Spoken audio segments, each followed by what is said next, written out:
screen, and we're going to go through, and I want to welcome you to the Atomic Layer Deposition, including recent developments webinar. This will be presented by Robert Grubbs. He is an AVS instructor and senior engineer at Micron Technology. We'd like to let you know that if you do have questions during the webinar, you can type them into the Q&A box on the right-hand side. We do ask that if you can to reference the slide number whenever possible. It'll be located at the bottom. And when you send your question, send it to all panelists. Robert will determine which questions he can answer during the designated breaks, and we'll have approximately 3 to 10 breaks during the webinar, which will allow you time to step out as needed, and he'll come back and answer some questions at the end of each break and at the end of the webinar. We'll move on to the next slide. And there is a little bit of a delay, so if you are looking at the screen and there is some delay time, we'll keep going as it comes up. We do have some upcoming short course programs, and AVS e-talks, webinars are part of our program. The next one, we have an e-talk coming up on March 18th, being presented by Sally MacArthur on making science reproducible. We also have some AVS short courses coming up. We have one at the ICMC TF 2020 meeting in San Diego in April, late at the end of April, one in New Mexico, and we'll have our AVS 67 National Short Course Program as well in the fall. And we have a tentative webinar on recent advances in XPS and near ambient pressure methods. Right now that is a pending program. We will know more in the next week or so. And then we also have some upcoming technical meetings. We have the ICMC TF conference, which is on metallurgical coatings and thin films at the end of April. We have ALD and ALE at the end of June. We have the GOX meeting September 13th through 16th, and PAC Surf at the end of the year in Hawaii. And then finally, if you all are not aware, we have one more larger meeting. It's the AVS 67th International Symposium and Exhibition. It'll be held October 25th through 30th in Colorado and in Denver. So we'd like to move on. I'd like to introduce Robert Grubbs. He is, again, an AVS National Short Course instructor and also a senior engineer at Micron Technology. And I'm going to let him take over with the atomic layer deposition training. Thank you. Thank you, Robert. Great. Thank you, Heather. And I want to thank everybody for attending this webinar on atomic layer deposition. As you know, this is still a very exciting field, and I hope to be able to share a lot with you on this very exciting topic. So let's begin by just sort of a general overview of what we're going to cover today in the 4-hour webinar. First, I'll just introduce the subject. We're going to do a review of surface science and vacuum science. We'll go over ALD reactions, the chemical precursors, the substrates and surfaces of particular depositions. Then we're going to go through atomic layer deposition reactor theory and design. We'll do some thin film analysis of ALD films, and then we'll move into the ALD applications, which is really the more exciting area of the presentation. It's at the end. Now, let's look at a more detailed outline.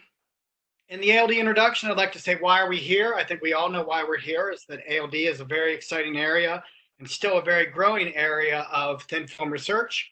I'll go over the ALD history and the present landscape. After that, we're going to move into a basic review of surface science and vacuum science. And this is going to be very important to understand these fundamentals so that we can really quantify and break down the actual mechanisms of the ALD process. Here we'll go over surface science and surface processes, and then we'll move into vacuums and molecules. Some of this information may be review, but it's still very relevant to the ALD process at hand. After that, we're going to do ALD reactions. Like, what are ALD surface reactions? You might already know that, but we're going to review that. We'll look at the advantages and limitations, and then we're going to look at both thermal and plasma ALD processes. After that, we can take a 10-minute break, and then I can answer some questions there if you have any about the first 3 topic areas. Then after the break, we'll move into the ALD chemical precursors, what constitutes a good ALD chemical precursor, how we actually deliver them, And then we will go into more quantitative aspect of precursor quantities and how we'd quantify exactly how much chemical precursor we would need to run an ALD chemical reaction to completion. After that, topic 5, we'll go over substrates and surfaces. We'll look at coating high aspect ratio structures, which is very relevant, and that's one of the primary strengths of atomic layer deposition. We'll also talk about coating particles with atomic layer deposition, and we will have another topic on polymer ALD and roll-to-roll ALD. In section 6, we'll go over the theory of atomic layer deposition reactors and how they're designed. We can actually go through a model of if you wanted to build an ALD reactor, what you would need to do in order to build a home-built reactor. We will look at production reactors, laboratory reactors, and roll-to-roll reactors. After section 6, section 7, we're going to talk about thin film analysis. We're going to talk about the different surface analysis techniques that we commonly use in atomic layer deposition. And I'll review aluminum oxide as an example of how various thin film analyses are applied to the ALD of aluminum oxide. And lastly, section 8, we'll go over applications. We'll look at how ALD chemistry can actually modify surfaces for particular applications, and then we'll go over nanostructures. So, the motivation. So, the importance of atomic layer deposition. The key aspect of atomic layer deposition while we're here is that it really provides thickness control of thin films. As you know, CVD, you bring the reactants together simultaneously and you grow a thin film. But atomic layer deposition really allows you to control the thickness of films at the atomic scale. This film is obviously growing in importance as materials that we need get more advanced and our structures get smaller and smaller. The application of ALD is really gaining a large traction. And the number of ALD products, materials, the single elements, the compounds are always continually increasing. So if you look at the slide here, this only goes to 2010, but you can see that the number of publications in atomic ALD in the literature is just growing exponentially. And so I came into the field of atomic layer deposition right around 1997. And so from this point, I've really been able to watch this field grow. So a lot of applications can be involved in atomic layer depositions. They can be primarily in electronics, optics, micro machines, catalysis, hermetic coatings, surface modification, 3D integration, and just nanotechnology in general. And so as we know that all these, we talk about nanotechnology, but nanotechnology devices will actually be built with sub-nanometer processes, and it's namely atomic layer deposition. Now, a brief history, it's worth noting about atomic layer deposition. And so the history of atomic layer deposition has really been, was really sort of nucleated in a sense in the Soviet Union in the 1960s. They called it molecular layering. And this guy, Sherbakov and colleagues really identified the atomic layer deposition process using titanium tetrachloride and water. Although this has sort of been lost in the literature since the fall of the Soviet Union, but there's been this emphasis to really give credit where credit is due in the Soviet Union for these initial studies and these initial discovery of the atomic layer deposition process. In more recent history, we have Suntola and Aniston filed a patent on atomic layer deposition in Finland in 1977, and they were using this atomic layer deposition process to create these electroluminescent displays. And this ALD chemistry had various names in its start. It could be called atomic layer deposition, atomic layer epitaxy, molecular layer epitaxy, atomic layer CVD, atomic layer growth, molecular layering, and binary reaction sequence, and there's a bunch of trade names associated with this. But really, the whole community has come together, and this is under the general field of atomic layer deposition. It's no longer an epitaxy because that's really for epitaxial growth, where you actually have molecules in registry with one another in a crystal structure. Where atomic layer deposition, typically grows in amorphous film or a polycrystalline film, so it's really not necessarily epitaxial growth in the strictest sense. Here's a picture of Dr. Santola, and he is alive and well, and you can still meet him at these ALD conferences. And it's always great just to really to meet him, to really know that he was the one that kind of initially started this really onslaught of atomic layer deposition. Now, who's involved in ALD research? When I started this ALD research, when I was involved in the field in 1998, there was only really a handful of people that were involved in it. And so I have this map of the planet Earth with different people's names on it, but these were sort of just the initial people that were engaged in this area of research. It was very small, and today it's everywhere. Almost every university in the United States has an ALD reactor at some level, whether they use it for basic research or they just use it for applications. But there's no university that is not necessarily involved in this particular field. We can see that the ALD conference is growing annually. In 2017, just a few years back, it had 700 attendees. And so this is actually growing, and we're expecting maybe 800 to 1,000 ALD conference goers in 2020. So it's really a very exciting area of research.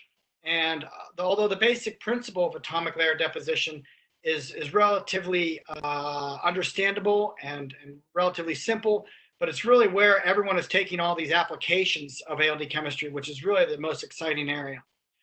So if you wanted to look for an origin of atomic layer deposition, it would be somewhere here in the Baltic region, where I put a star on the map. This involves Finland and the Soviet Union. And so whether it was in the late mid-1960s or in the mid-1970s, really the ALD chemistry research and was originated in the Baltic region, and still today it's a very active region of atomic layer deposition chemistry. Now let's jump into the review of surface science and vacuum science. Now we really need to understand we need to quantify what the surface is and how fundamental surface reactions take place in order to really understand the nucleation and growth chemistry of atomic layer deposition. So let's jump into quantifying the surface of any given surface. So what's on a philosophical note, everything that you see is a surface. And so when you take something and break it or crack it, you're still always looking at the surface of something.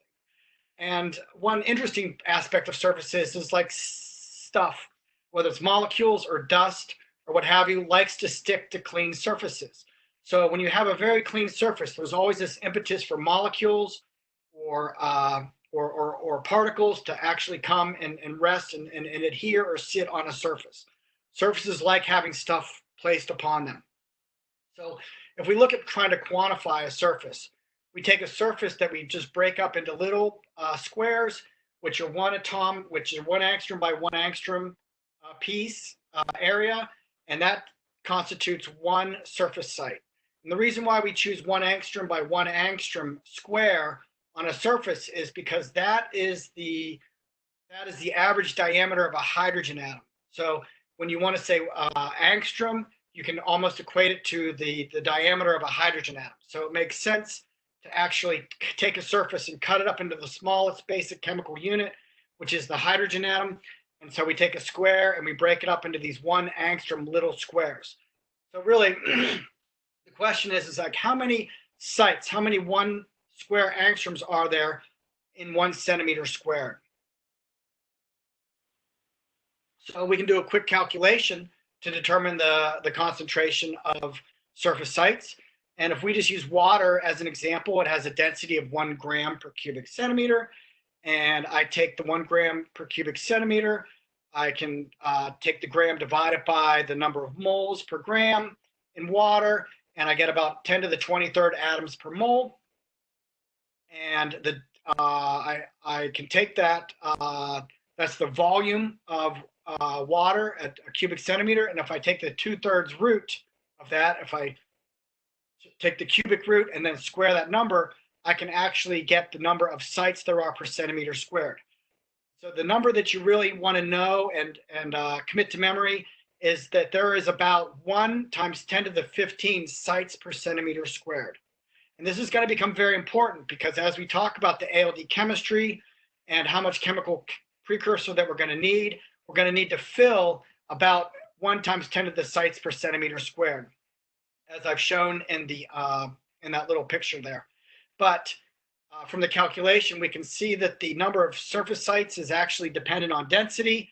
In my example, I used 1 gram per cubic centimeter, which is water. But if we look at other materials like tungsten, silicon, or aluminum oxide, we can see that there's different values of the density. Tungsten being one of the more dense materials on the planet at about 19.3 grams per cubic centimeter. When we calculate the number of surface sites per centimeter squared for tungsten, we can still see that we get about 1.6 times 10 to the 15 sites per centimeter squared. If we look at silicon and if we look at aluminum oxide, which have much lower densities, we can still see that they're lower, but they're still on the order of times 10 to the 15 sites per centimeter squared. So when you do a back of the envelope calculation, you just want to know that you have about 10 to the 15 sites per centimeter squared. Now, when we look at surfaces, and I mentioned that things actually are attracted to surfaces, surfaces have 2 primary different regions where surface interactions and reactions can take place. Here I've drawn a potential energy diagram of a surface, and what we can see is that we have 2 primary regions. We have this region that's further out from the surface, which is this physisorption well, which is a very shallow well. Things are not bonded to the surface, but they just kind of stick to the surface in a physisorbed, almost van der Waals type of interaction.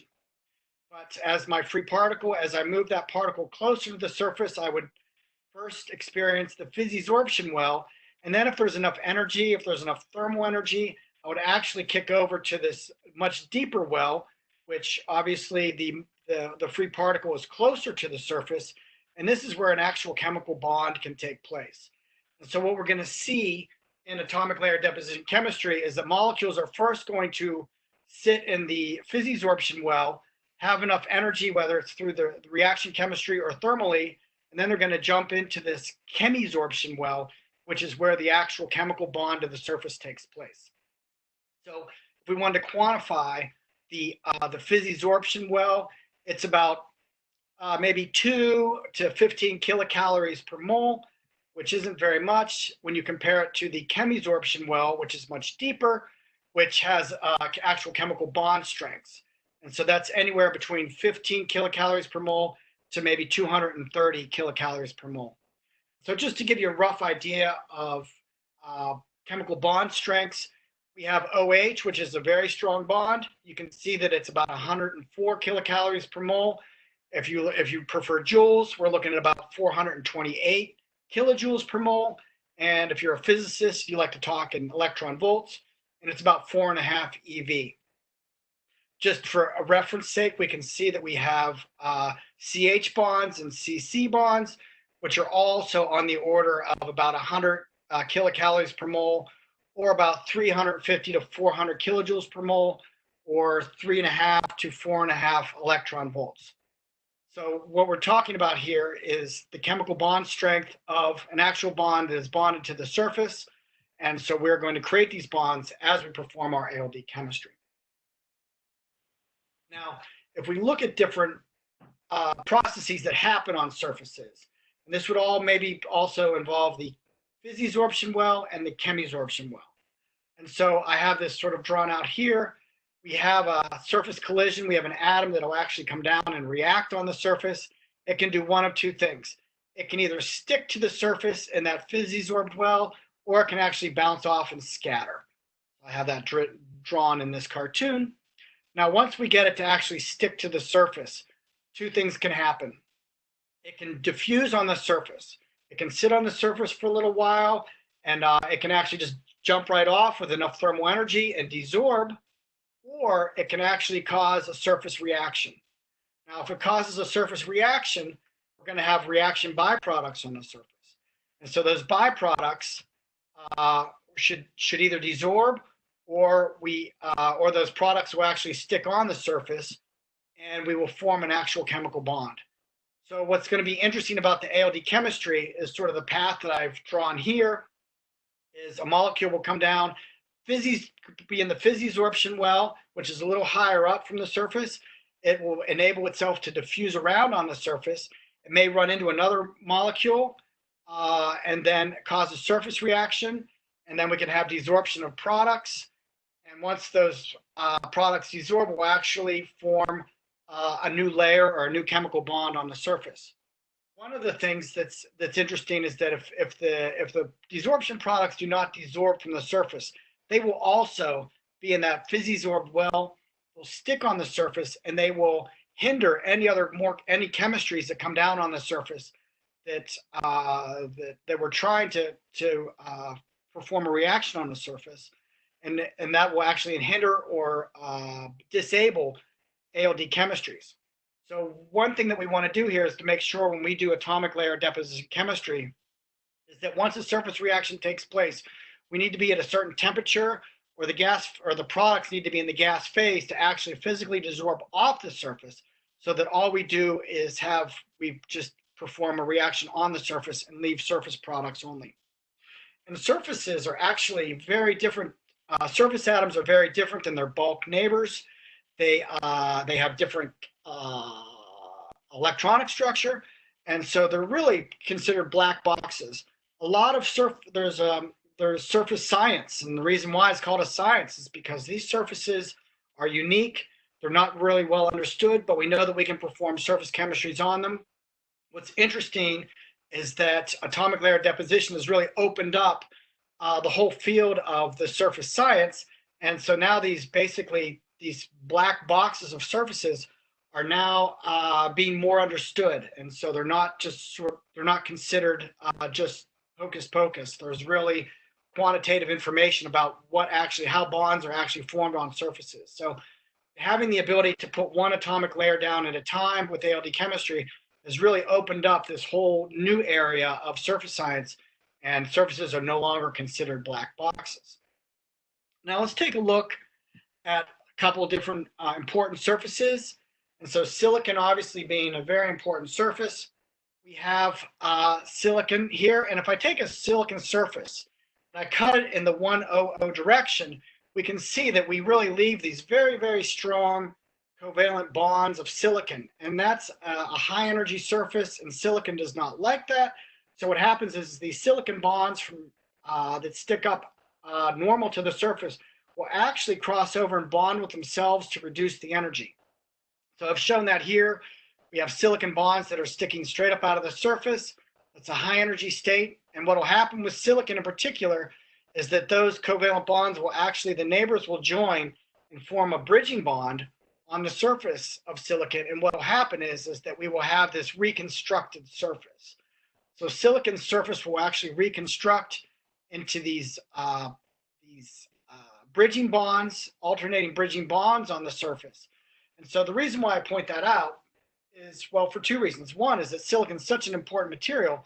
As I cleave that surface, I create a novel surface. And if you look at this surface that I'm showing here on the screen, you can see that when we have this physisorption well, where we have molecules diffusing on a surface, we will have much faster diffusion on a silicon surface parallel to these bonds and these channels on top of silicon. Whereas if we were going to have a molecule traverse this silicon surface, it would be a much lower diffusion rate. So we get fast diffusion down one direction and very slow diffusion around the direction that's transverse or perpendicular to that. Another silicon surface that gets reconstructed is the silicon 111 surface. And so the silicon 111 surface, if you can see, I have a picture of it here, it actually contains this, they call it the 7x7 reconstruction. And it's actually many, many unit cells of the silicon surface that reconstruct in this very beautiful pattern. And so you can see that when I take either a silicon surface that's 100 and it's reconstructed versus the 111 surface that's reconstructed, They have very different surface structures, and they have very different surface chemistries and different surface electronic structures. So when we talk about surfaces, at least primarily with crystalline surfaces, we have to take into account that the surface themselves, even though it's the same material, might have very different reconstructed surfaces, which also will affect what kind of ALD chemistry can perform on these particular surfaces. Now, metal surfaces, they also reconstruct. Most metal surfaces actually form a nice native oxide on them very quickly. When you take a piece of aluminum foil and you tear it, immediately you'll form an aluminum oxide surface right at the interface, practically immediately. And that's very important because aluminum oxide is actually a flammable metal. And the reason why it doesn't combust into flames is because we have this aluminum oxide that coats it. These oxide thicknesses on metals can be about 15 to 55 angstroms, depending on the metal. Iron, as you know, forms iron oxide. Nickel can form nickel oxide. And other metals will form these naturally native oxides.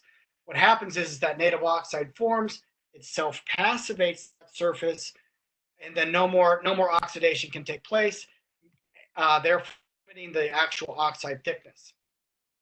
Second is there are other metals that actually do not form oxides, and these would be our noble metals like silver, gold, and platinum. I think that silver actually will form an oxide over time, but it's a slower process. And what you want to know about metals and on clean metal surfaces is that actually the first few 3 or 4 atomic layers of metal will actually relax and contract. This is a way that they reduce their surface energy, and they do this naturally. And so the bond distances between metal atoms on a surface are different than the bulk, and they all have different electrical properties on the surface. This is important when we're looking at catalysis, where catalysis happens on surfaces. And even though we think we understand the bulk behavior of metals, when metals are actually cleaved or under a catalytic situation, the surface of that catalytic surface is actually different than what we see in the bulk atoms themselves. Now, when we talk about this physisorption well, what we're really talking about is a sort of a van der Waals type of interaction of the gas phase molecule on the surface, and it's not chemically bound, so it's actually allowed to move around on the surface. So when we talk about, we're talking about molecules or atoms that are in this physisorbed well. That's the well that's further out from the actual surface itself, and it's of much lower energy. And so what happens is that we can get this hopping of atoms on a surface that hop over the other atoms in the physisorption state. So here I have a cartoon.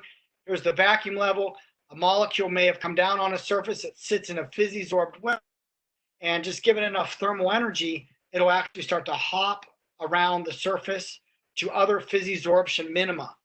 And so this is really the primary mechanism of surface diffusion. Surface diffusion is temperature dependent. So obviously the higher the temperature, the more we're going to have molecules move around on the surface. So when it's too hot, when there's too much thermal energy, these molecules on the surface will have more thermal energy and be able to jump out of that physisorbed well back into the gas phase.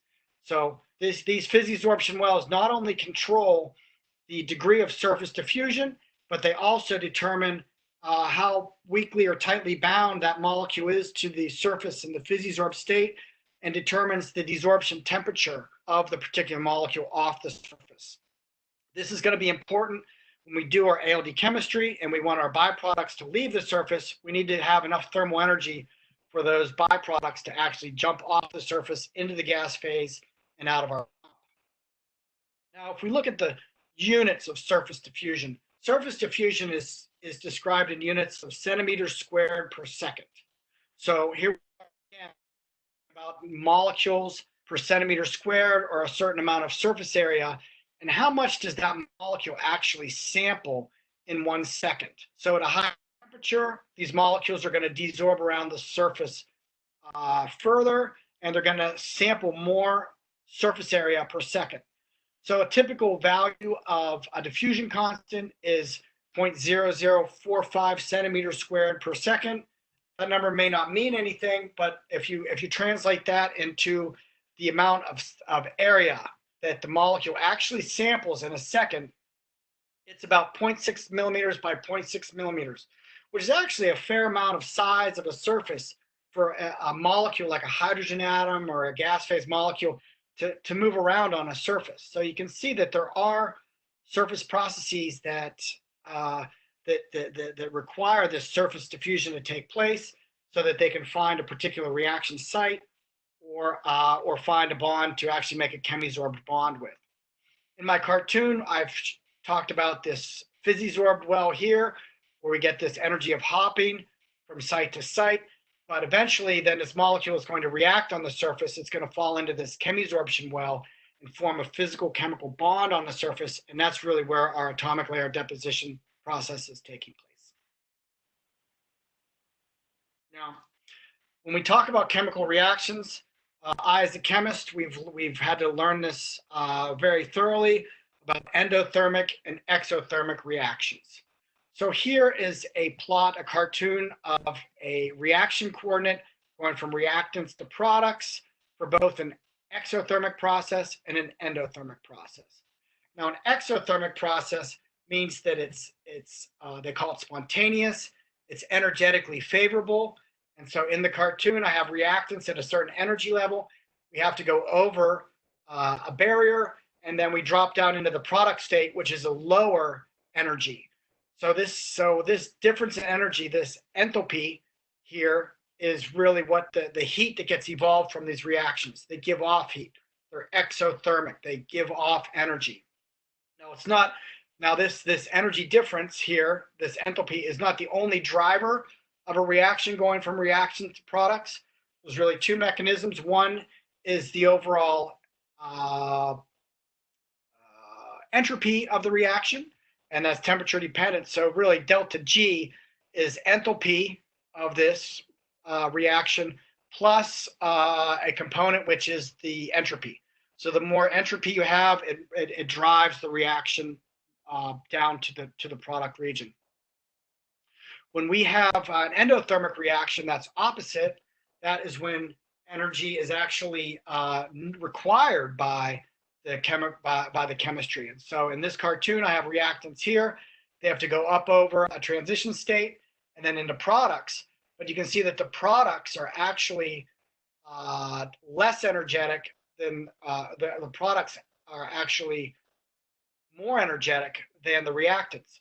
So I actually have to put energy into this process in order to go from reactants to products. And this can happen one of a few ways. We can take reactants and it can pull in energy from the surroundings to push it to the product state, or we can actually use a plasma. I'll talk about that in a little more detail. You can see that the delta H here is positive, so the delta G is positive, and as I mentioned, we can access this state only through a plasma process. So products that we want to form on a surface that are less energetic more energetic than the reactants means that we can access those only through plasma atomic layer deposition. One other point I want to point out is this transition state. We need to give these reactants enough thermal energy to get over the activation barrier for them to actually form into products. That's true for the exothermic reactions as well as the endothermic reactions. We need to give these reactants some amount of thermal or plasma energy, non-equilibrium energy, to get to the product state. So when we talk about bonds, we talked about a reaction coordinate. There are three different kinds of chemical bonds that we have. We have our beloved covalent bond, which is very strong, and this is when electrons are actually shared between one atom and another atom. They share those electrons. Those electrons form the actual chemical bond.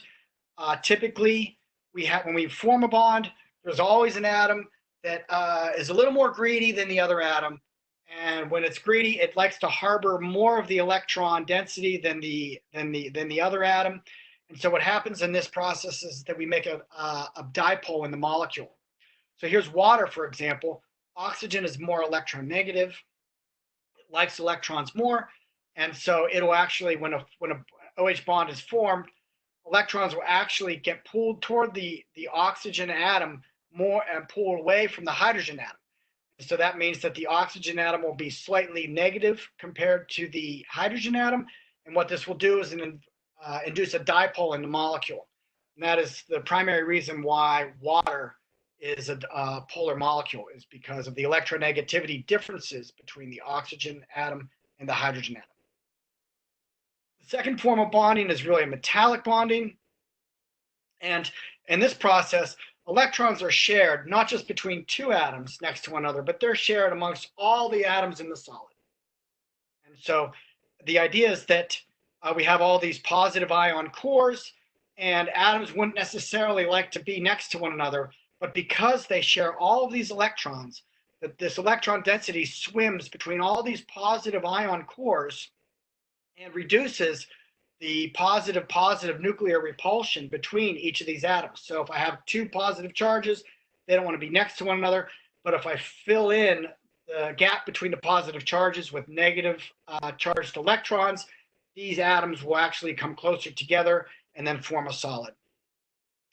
And because they're shared, electrons are shared amongst all atom or metal ion cores, is the reason why it enables a conduction. You can move an electron from one side of a metal solid to the other, just because the electrons are free to sort of swim around in the proverbial sea of electrons in a metal solid. The third kind of bonding is ionic bonding, and this is not shared electrons. This is when one electron is actually given up to another atom, and this atom becomes negatively charged, and the atom that's given it up is a positive charge, and so it actually makes this ionic bond. Ionic bonds are very, very strong, but when we dissolve them in water, let's say with a polar solvent like water, we can actually separate ions, chlorine ions and sodium ions in a liquid. But it's primarily a very strong solid bond, and what we do is we have this matrix of positive ion cores and negative ion cores. And again, this is really due to the electronegativity difference. Chlorine is very electronegative.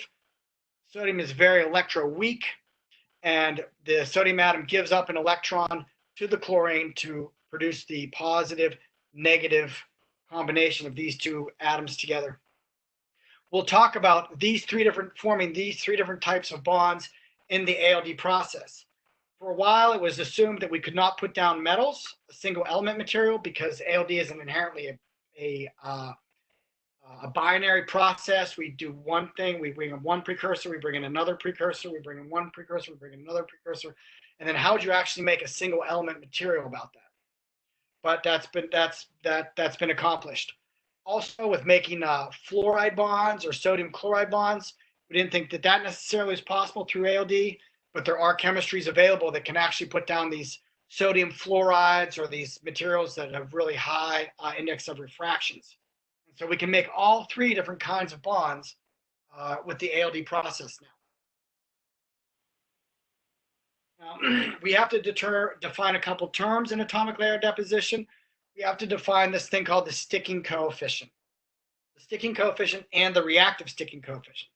So the sticking coefficient is really the probability that an atom will stick to a surface. So if it's a probability of 1, when that atom comes down, it's just going to stick to the surface. If it's a half, it's going to maybe 50% of the atoms that hit the surface will actually stick. Typical sticking coefficients are on the order of 10 to the minus 3. Oh, so if you're on the slide, this is the sticking coefficient slide. Oh my goodness. Okay, so I hear there's. Here's a slight delay, so I'll slow down with my slides. I'll talk about reactive sticking coefficient on slide 17 right now. So what we have to define are these reactive sticking coefficients. And so a sticking coefficient is just the probability that an atom, when struck to the surface, will actually stick to the surface. So a sticking coefficient of 1 is that every atom that impinges on that surface will stick to the surface. if it has a sticking coefficient of 0.5, half the atoms that impinge on the surface will actually stick to the surface. Now, typical sticking coefficients are like on the order of 10 to the minus 3. So every one atom in 1,000 atoms that impinge on that surface, only one of those is going to stick to the surface. And so this is going to become important as we discuss the ALD chemistry. How much chemical precursor am I going to need to impinge on that surface so that I can get a reaction to take place? So that's typical sticking coefficient. That involves the physisorption well.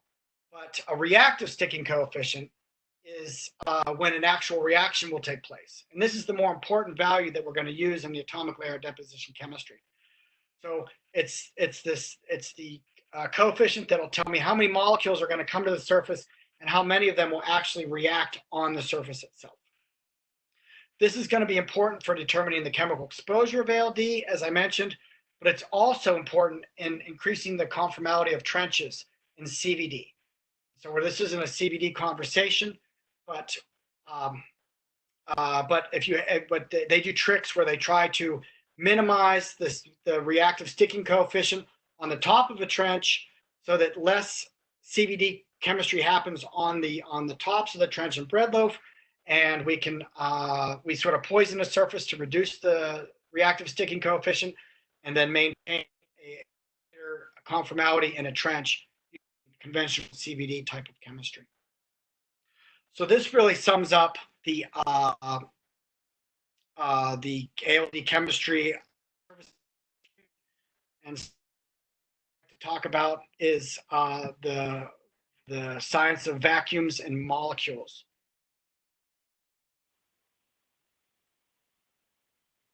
So on slide 17, we discussed, we ended the topic of surface science, or of surface science. And now we're going to talk about vacuum science and vacuum molecules. Okay. I'm on slide 18, and so I will, let me see. So it's important to understand not just surfaces, but how molecules behave in the gas phase.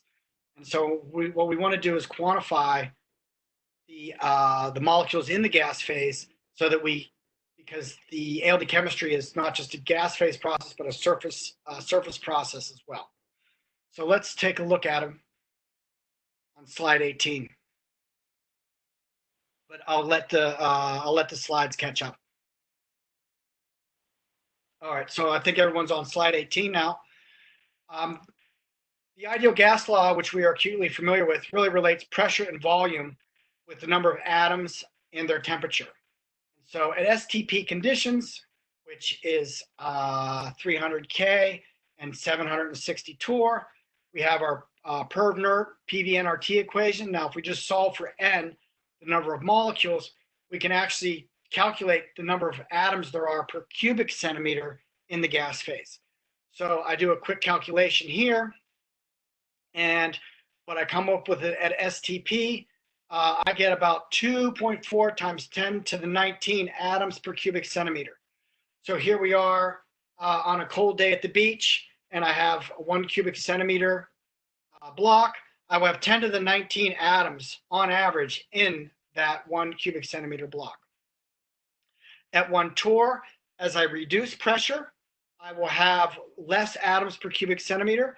And so you can see that I drop that down by 2 orders of magnitude. At 1 torr, we're down to about 3 times 10 to the 16 atoms per cubic centimeter.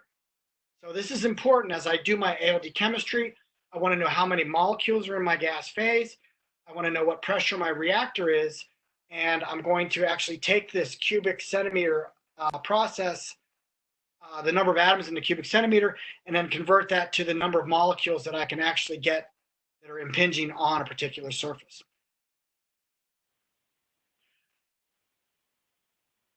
So I'm going to move to slide 19. What we know about molecules is that they're temperature dependent. The velocities and their relative kinetic energies are dependent on temperature. And so the primary motivator that dictates molecules, the speed or the kinetic energy of molecules, is the Maxwell distribution. So when we're in a reactor and we're at a certain temperature, we need to know the temperature of the reaction, not just for the surface reaction to take place, but we also want to know what the velocity or the average kinetic velocity of these molecules are. So here on slide 19, I have Maxwell distributions of speeds for both a low temperature and a high temperature gas. And the Maxwell distribution is actually given by this function that I have there on the slide. So as the temperature increases of a gas, the velocity not only increases, it moves to a higher overall speed or velocity, but it also increases the distribution. So as I increase temperature, I increase the average speed of the velocity of the molecules, but I also increase the distribution. Some molecules will be much, much faster. Some molecules will still be moving quite slow. And so just to give you an idea of typical speed of a molecule, a cesium atom at 500 K, which is reasonably hot, is moving at about 175 meters per cubic centimeter, 175 meters per second. So that's actually very fast in the gas phase. If you can imagine 175 yards, which is maybe almost 1 3/4 football fields, a cesium atom is moving that fast in a second, which is pretty astounding that it has that much energy, that much thermal energy. Now, the importance of why we want to know about the average, the velocity of these molecules and the collisions that these molecules can have is really about calculating the mean free path. Now, the mean free path of a molecule is basically the amount of space between molecules, the amount of travel a molecule has to go through before it collides with another molecule. So even though I said that the cesium atom is going to move at 175 meters per second, it's going to run into another molecule before we actually moves that distance. So that is really determined by the mean free path. So the mean free path is primarily determined by the pressure and the temperature of your gas. So here's the equation for mean free path. We can see that we have the mean speed is in there. We have the collision frequency and the cross-sectional area of the molecule. So that's a measure of it's not the true area of the molecule's area, it's the effective collisional area of the molecule. We can see that the pressure is in the denominator, so the mean free path is inversely proportional to pressure. So as the pressure goes down, the mean free path actually increases.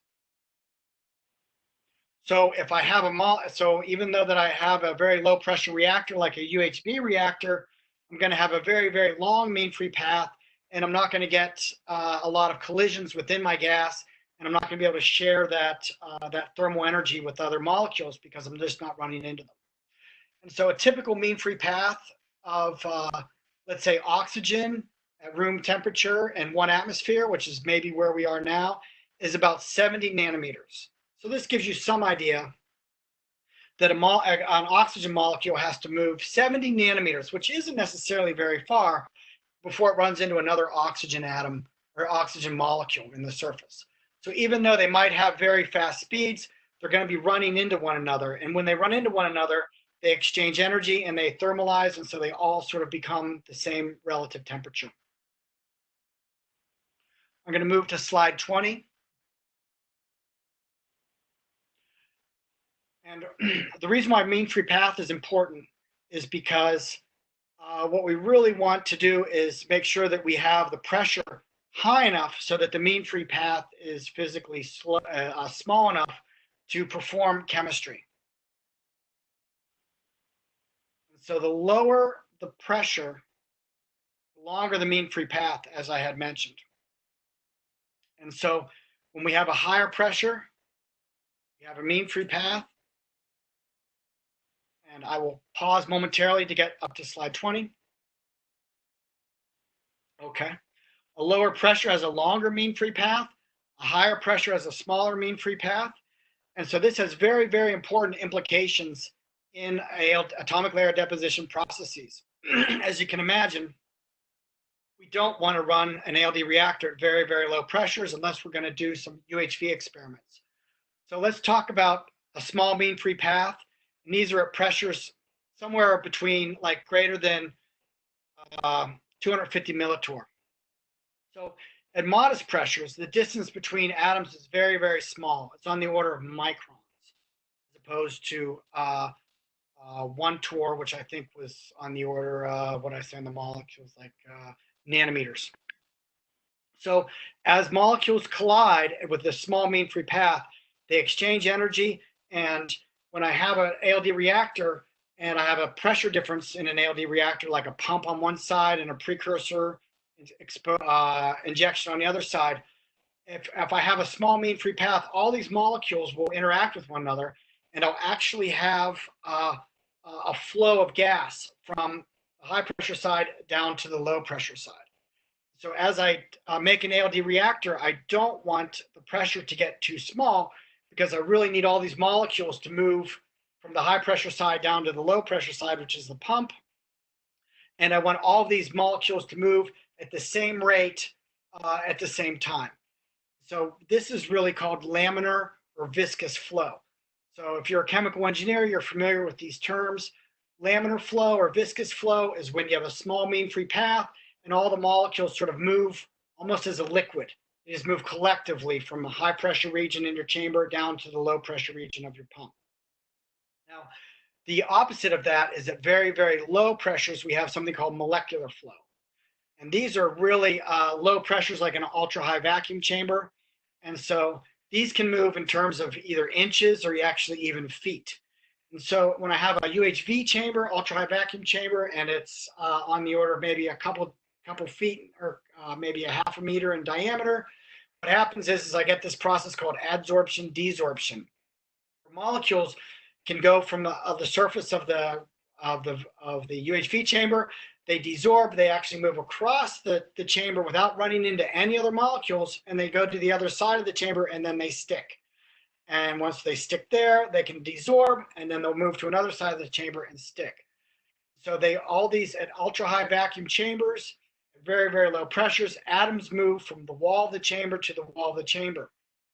There are no collisions between moving from one wall of the chamber to the other wall chamber. It's just too sparse. So really the ultimate vacuum is deep space, which is quoted about on the order of times 10 to the minus 15 torr. So there you have like hundreds of feet or even thousands of feet of mean free path. So molecules in free space rarely meet another molecule just because the density is just so low. Now, I talked about laminar flow at higher pressures and molecular flow at lower pressures. And so there's a transition region that exists between the two types of flow. And so this is really this is a transition region that we don't want to run our ALD reactors in because it sort of has this chaotic flow, this turbulent flow. And that's not good when we're trying to transfer precursors to a surface. And so this is a transition region that's anywhere between below 250 millitorr and maybe 20 millitorr. So we want to avoid that region when it comes to our ALD reactors. Another important point about the mean free path is that when we're in a trench. So if we're going to try to coat a trench, we can see that the mean free path might actually be wider or longer than the trench structure itself. And so in a trench, what I'm going to do is have a molecule come down. It's going to hit onto the edge of the surface, but it's just going to sit on that surface, and it's going to basically desorb, and then it's going to move to the other side of the trench and absorb onto that. It's going to sit there and then desorb and stick to the other part of the trench. And so this molecule is going to ping pong down the inside of the trench because the trench structure is smaller than the mean free path of the gas that's sort of rising above. So when we talk about coating high aspect ratio structures, trenches, we really need to take into consideration additional chemistry, additional chemical precursor exposure to make sure that when that molecule ping pongs down that trench, that we give it enough time to actually get down to lower parts of the trench and physically coat them. This is important when we're, as feature sizes get smaller and smaller, and like on the order of 20 to 30 nanometers, and our mean free path is on the order of microns. So I will address that in a later part of the topic about how to actually coat these high aspect ratio structures. The next topic I want to talk about is going to be molecular flux and surface processes. So molecular flux is defined as the number of atoms that cross 1 centimeter squared per second. So here I know that I have about 10 to the 19 atoms per cubic centimeter in a gas at STP. We've known that. But then let's look at how many molecules of that gas are going to cross a window or an area of 1 square centimeter. So flux is a very important parameter that we're going to use in the ALD process. So flux is defined as the concentration, the number of atoms per cubic centimeter times their velocity divided by 4, and we get this flux value. And the flux is in units of atoms per cubic centimeter per second. As you can start to put together, we have gas phase process. We know how many molecules there are per cubic centimeter. We're going to convert that into a flux, and now we know how many atoms are centimeter square for each second. And as in the earlier topic, we know that we have 10 to the 15 sites per centimeter squared. So I'm going to convert the process in the gas phase into a square centimeter of area in the gas phase, and then we can equate the number of atoms to how many sites there are per centimeter squared on a surface. We can use flux to actually determine how many molecules are striking a surface. So here we are at 760 torr, and we have a flux of about 10 to the 23rd atoms per centimeter squared per second. So we're at atmospheric pressure, and I have a little square centimeter window, and 10 to the 23rd atoms are running through that square centimeter in 1 second. But now, as I reduce pressure, I'm going to reduce the number of atoms per centimeter squared per second through that window. So if I drop the pressure to 10 to the minus 6 torr, see now the flux through that 1 centimeter squared per second window is on the order of 10 to the 14. Now 10 to the 14 is on the order of the number of sites there are per centimeter squared. So now I'm going to make a connection between the pressure and the number of sites on a surface. If we look at even lower pressures, we have 10 to the minus 10, which is an ultra high vacuum pressure. We have 10 to the 10 atoms per centimeter squared.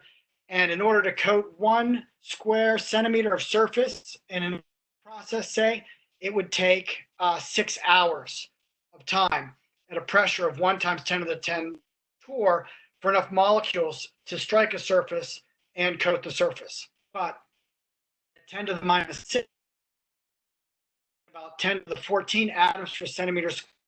So in 1 second, at 10 to the minus 6 torr, we'll have enough atoms crossing the surface that'll actually stick to those surfaces and fill up all those sites on a surface, which is 1 times 10 to the 15 sites per centimeter squared.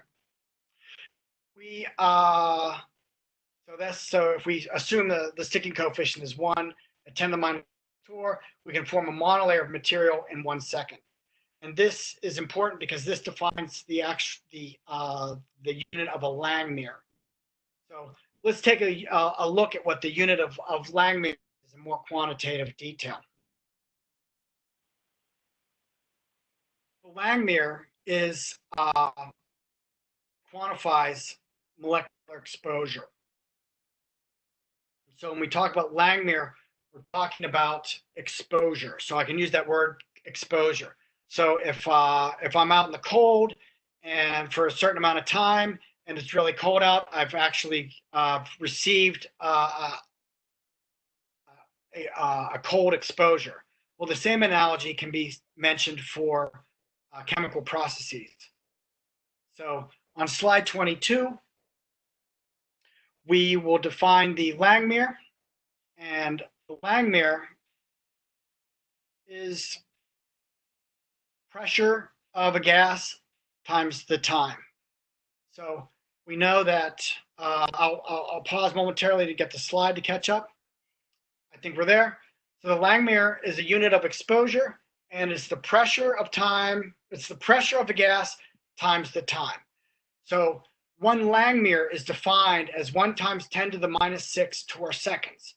In the previous slide, we showed that at 1 times 10 to the minus 6 in 1 second, we've actually coated our surface of 10 to the 15 sites per centimeter squared in 1 second, assuming, of course, that the sticking coefficient equals 1. So a surface is saturated with a monolayer of molecules in 1 second equals 1 Langmuir. So when we talked about the reactive sticking coefficient, and we're going to talk about the number of Langmuirs that we need in order, how many Langmuirs of chemistry do I need in order to push an ALD chemistry to completion? So since we know that the ALD chemistry is defined by a reactive sticking coefficient, if the sticking coefficient is 1, I know that I need 1 Langmuir of chemical exposure, which means I need 1 second of time with a gas at 10 to the minus 6 torr, and I will surely occupy every one of those sites on a surface in 1 second. That's assuming that I have a sticking coefficient of 1. But reactive sticking coefficients aren't 1 in ALD chemistry. Some are close, but a typical value might be like 0.01. And so that would mean that I would need 100 times more Langmuir of an exposure in order to have that chemistry react to completion.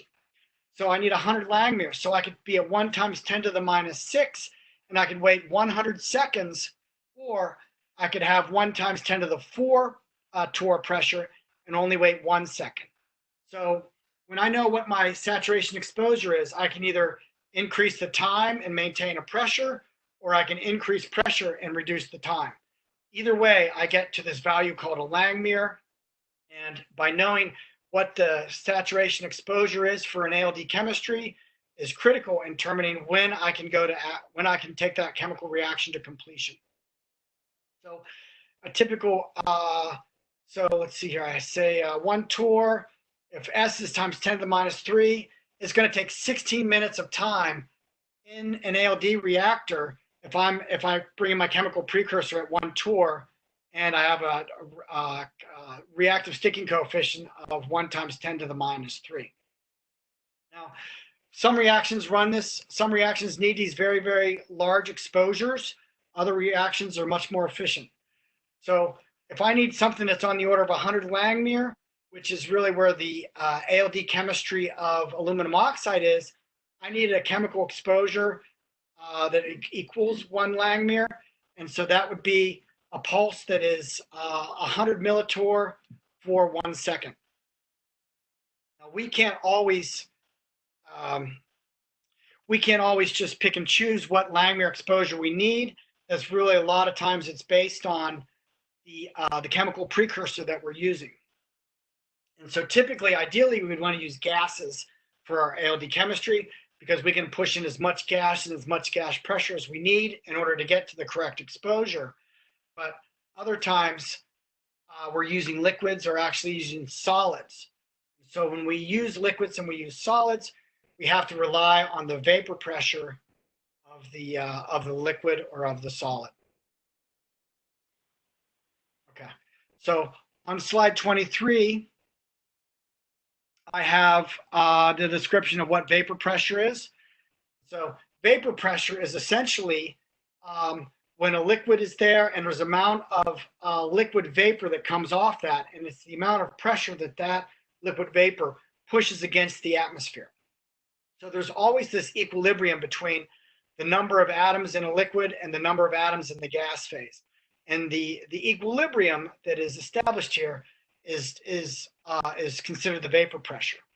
So vapor pressure is really a function of temperature only. So as I increase the temperature of a liquid, the vapor pressure increases. And so this really is what describes boiling. So I have a plot here of water. And so as I heat water, I have the vapor pressure plotted. And as I increase that temperature of the water up to 100 degrees, the boiling point, I can see that the water vapor pressure equals the outside pressure of the air.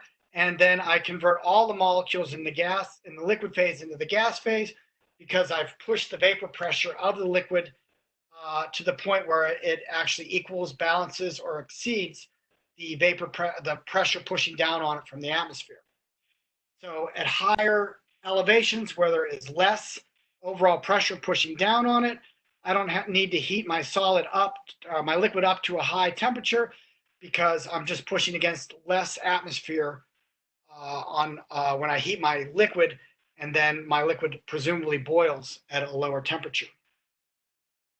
So the vapor pressure follows the Clausius-Clapeyron relation. And here are a couple examples of vapor pressure values. Water has a great vapor pressure at 20 torr. Trimethyl aluminum, which is the primary precursor used for aluminum oxide ALD, has a vapor pressure of 11 torr. Iodine has a vapor pressure of 1 torr. Ionic salts are the exception, because ionic salts, like sodium chloride, because they're ionically bonded to one another, never is a molecule of sodium chloride molecule going to leave that surface, because they're really bound by ionic bonds. So ionic salts actually have absolutely no vapor pressure at all. Interestingly enough, selenium metal, even though it's a metal, as we presume it's a solid, still has some vapor pressure associated with it. So 10 to the 11th torr. So you can imagine if you're in deep space, which is 10 to the minus 15 torr, and you have a piece of selenium metal, your selenium metal is effectively going to boil in outer space, because the pressure is so low, and there is still a finite value of the vapor pressure for a piece of selenium metal. Mercury is it's a liquid, but you can see that it does it does evaporate and over time, and it has a vapor pressure of about 3 times 10 to the minus 3 torr. So vapor pressure is going to become extremely important when we talk about chemical precursors. How high can we heat them? How much vapor can come off? How many molecules we have per centimeter cubed? What's the flux of molecules that is coming off? What's the chemical exposure that we get from heating a liquid source, getting enough vapor off to actually perform ALD chemistry? So I want to just summarize the surface science and the vacuum science, and these are just some take-home messages that we're going to apply in the next section. So we know that we have a surface site is 1 angstrom per centimeter squared. We know that we have, on the average, on order of 10 to the 15 sites per centimeter squared on a surface. We have 2 types of energy regimes. We have the physisorption well on a surface, which is not a bond. It's more like a van der Waals interaction on a surface. It's physically further away from the surface. It's a very shallow well, but that allows diffusion to take place on it. On a surface, we have the chemisorption well, which is actually a deeper well. It's a physical bond with the surface, and that well is much closer to the surface because we've actually made a chemical bond to the surface. We talked about reaction coordinate, whether a process is exothermic, whether it can be thermally favorable, which is what most ALD chemistries are. But when we have an endothermic reaction, or we want to make something that's an endothermic material, like a silicon carbide or something that's a very hard material, we can still run endothermic reactions in an ALD process, but we have to get energy to that reaction from a different place, and that's typically from applying a plasma or applying plasma ALD. We talked about reactive sticking coefficients. They're between 0 and 1, and rarely, never is there a reaction that has a reactive sticking coefficient of 1. They're usually less than 1. The reactive sticking coefficient of aluminum oxide is, I think, 10 to the minus 3. And when we talk about a lower reactive sticking coefficient, that means we need more chemical precursor in there to push the reaction to completion. We talked about flux. Flux is the amount of gas phase molecules that are going through 1 centimeter squared per second. This is important when we relate that to the surface chemistry of the number of sites per centimeter squared. We talked about the unit of Langmuir, which is 1 times 10 to the 6 torr seconds. And 1 Langmuir, given a sticking coefficient of 1, would coat all those sites, all those 10 to the 15 sites per centimeter squared in 1 second. And lastly, we talked about viscous versus molecular flow. Viscous flow is when we have a higher pressure and all those molecules run into one another, and we collectively can move those gases through a tube from high pressure region to low pressure region. Molecular flow is what we see in ultra high vacuum chambers at very low pressure, or in trenches that are much smaller than the mean free path of the molecule that's in the gas phase. So that summarizes the surface science and the vacuum science portion of the ALD class. If you have any questions about that, please let me know. It was just kind of a review because we're going to take those concepts and we're going to apply them to quantifying the ALD process. So we'll take a breath. Now, the next section that I want to talk about are actually the ALD chemical reactions. So when we talk about reactions, ALD chemical reactions, we're talking about reactions that happen on a surface. So obviously reactions can happen on a surface, but why do ALD reactions stop? Or why don't they just continue to react? So this is called a self-limiting surface reaction property of ALD chemistry. And it's really the fundamental aspect of why ALD chemistry works. I'll talk about the advantages and limitations. I'm sure that a lot of you folks out there already know what the advantages and limitations are, since you're probably using an ALD chemistry at the moment.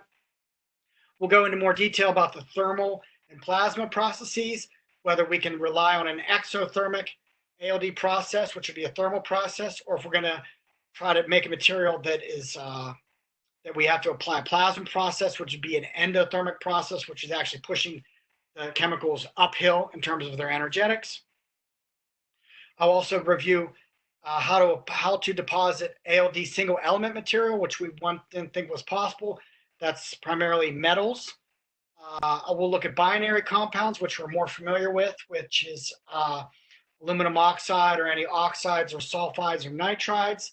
And I'll comment a little bit on ternary materials, which would be 3-component materials, which would be like a barium titanate or a strontium titanate, or any material that needs 3 elements at a time.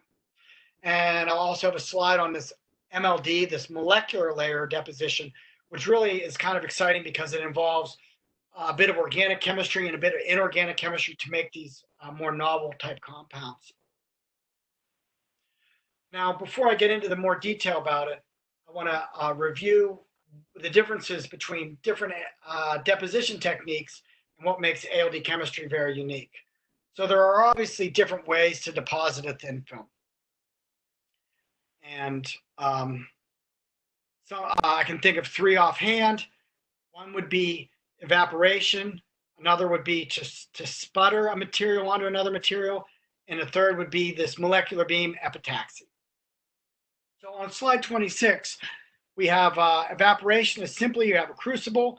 You might put gold or something in that. You heat it up. You heat it up so that the vapor pressure of the molecules is high enough that they come out of the solid, and then they would deposit on your sample. It's pretty rudimentary. It's used a lot of time for making metal contacts. Molecular beam epitaxy is done at very low pressures, and we use these molecular beams of material. And we really want them to have really long mean-free paths because we don't want those molecules to interact like we do with ALD chemistry when we want to be in laminar flow. And so these reactions, they only really keep the reactions happening only at the surface. And because we have these long mean free paths and are done at very low pressure, and the reactions are happening right at the surface themselves, we can actually get molecules to be within registry of one another.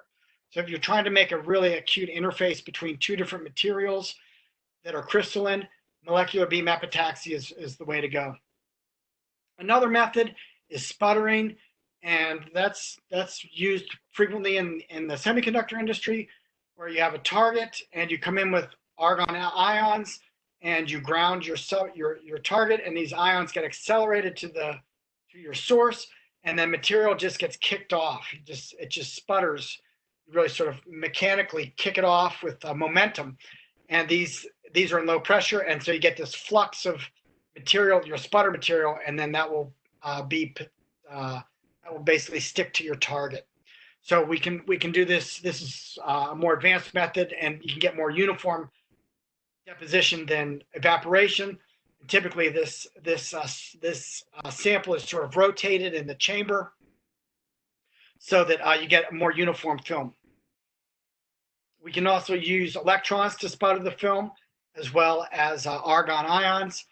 But the issue with the sputtering is that it doesn't go down trenches. It's really a line of sight deposition.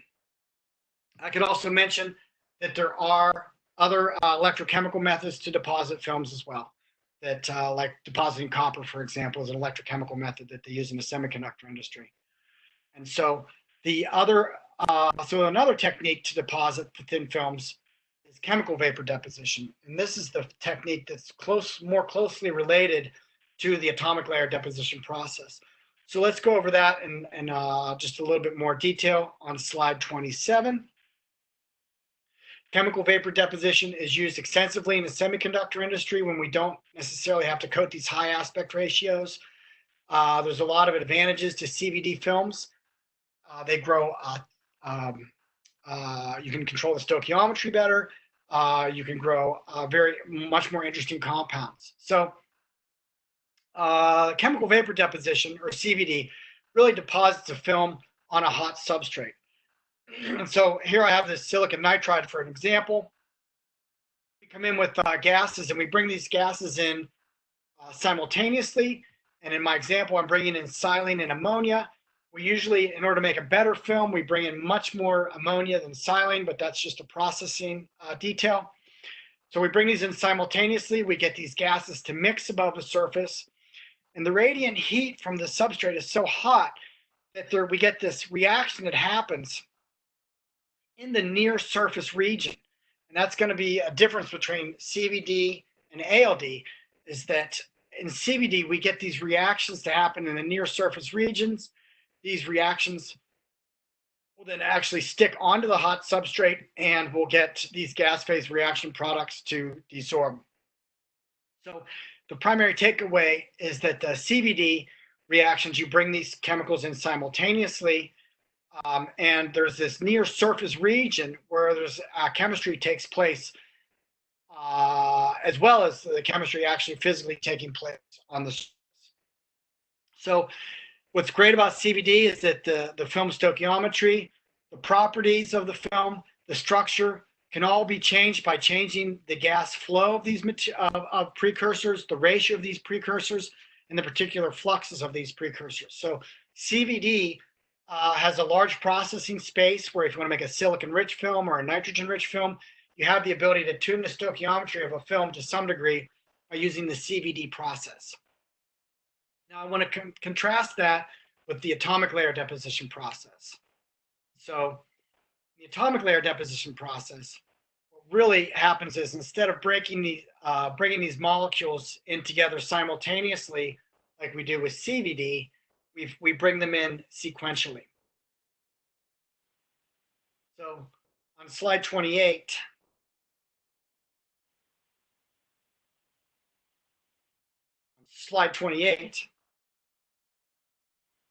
on slide 28, I'll describe the ALD process.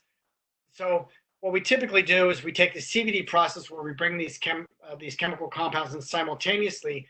We bring them in sequentially. and we break the CVD reaction up into these two half reactions. So if you're looking for a unique ALD chemistry that you want, go to the literature and look for a CVD chemistry first. And if you look at the CVD chemistry, then you can deconstruct that CVD chemistry and break it up into two half reactions. So these two half reactions then will bring in each of the chemical reactants in a sequential manner. And as an example here, I have an A reaction and a B reaction. An A reaction, I have a surface and I bring in just precursor X, and I get precursor X to react on the surface, and I get some byproducts, and those byproducts presumably desorb from the surface, and I'm just left with X on the surface. In the B reaction, I have my surface and X. I bring in the Y precursor. I make an XY bond, and then I desorb those chemical products. So between each of these steps, I bring in X. I get the byproducts to come out. I'll deposit X on the surface. The second step is to really purge, to have a purging gas that actually sweeps the reactor clean of any leftover X and any leftover byproducts. Once that purge is complete, I go to the next step, and I'll bring in Y. Y will react with X on the surface. The byproducts will desorb from the surface in an ideal case. And then I bring in enough Y. And then I put in a purge where I purge out the remaining precursor of Y and any byproducts that are remaining, and then I repeat. So as I repeat this AB sequence, as I go 1, 2, 3, 4, back to 1, back to 2, back to 3, back to 4, as I do this repeatedly in an AB kind of sequence, executing these half reactions, as I do that ad nauseum, I will get a thin film to grow. Now, typically, we get submonolayer coverage for every half cycle. So we really don't put a lot of film down on an ALD, using an ALD process. In chemical vapor deposition, films go down very, very quickly. It's really about the amount of time that I have that controls the thickness of the film. Where in the ALD chemistry, it's really the number of these AB cycles that actually determine how thick my film is. The films that are grown are typically amorphous or polycrystalline when I deposit an ALD process. And also that these surfaces are really self-limiting. So when I bring down X, then only the surface will react as I fill all those surface sites. Then no more X will react on the surface, and the surface is actually self-limiting. So and the same happens when I bring in the Y precursor. The Y precursor only reacts with only the X on the surface and no more. It doesn't react with itself. I have excess in there, and then I use a purge and I remove the rest of Y. And then I repeat. So we can look at this in more detail on slide 29. And I'm really showing a cartoon of the actual ALD self-limiting surface reaction or self-limiting process. So here's a hot substrate. I bring in my precursor X, and I bring in enough precursor X based on the reactive sticking coefficient, pressure, the time, in order for me to get the correct flux so that I have the right chemical exposure to push the reaction to completion. And I bring in enough X to react on the surface. Then I pump it out. And this would be considered the A reaction. And this would be one of the 1/2 reactions. After this half reaction, as I mentioned, I perform a purge to remove all of the X out of the system, to remove all the byproducts out of the system. And then I go to my B reaction. My B reaction, I bring in Y. Y reacts with all the sites on the surface that where X is, and with enough chemical exposure. And then once that's performed, then I can swipe out all the Y with all the byproducts, and I will get basically a thin film to grow. And it's really what really determines the film that gets deposited are the reactions of not the gas phase, but it's the gas phase chemical precursor and the surface. That's really what determines what film is going to be deposited. And so we don't have a lot of control over that in the thermal ALD process. So we really just get the stoichiometry that we get when we do the ALD process. In the CVD process, where I actually physically control the amount of chemical precursor that comes in at the same time, then I can really more effectively control the stoichiometry using CVD, not ALD. So on slide 30, and slide 31, I have a couple examples of the bonds breaking and the bonds forming in the ALD kind of process, so you get a better picture of what's going on. So if I want to deposit titanium oxide, the CVD reaction would be this titanium tetrachloride, we affectionately call tickle, and water. I bring those two chemical precursors in simultaneously. They will form titanium oxide. If I wanted to make that titanium rich, I might really throttle back on the amount of water that I put in the reaction. Or if I want to create oxygen vacancies, I might really limit the amount of tickle that I put in the reaction. Likewise, and I generate HCl gas as a byproduct. Now, this reaction has a very low delta H, which means it's energetically favorable. That's the CVD process. But then when I do the ALD process, what I need is I start the A reaction, and what I really need on the surface is this chemical reactive handle. I have these OHs on the surface. So I have these OHs on the surface. And when I bring in the tickle, the titanium tetrachloride, what will happen is that the hydrogens on that surface will react with the chlorines of the tickle molecule and create an oxygen titanium bond, and I'll have a chlorinated surface with a little bit of hydrogen, we'll say, left in the film. And as that reaction proceeds, I'll produce HCl gas as a byproduct.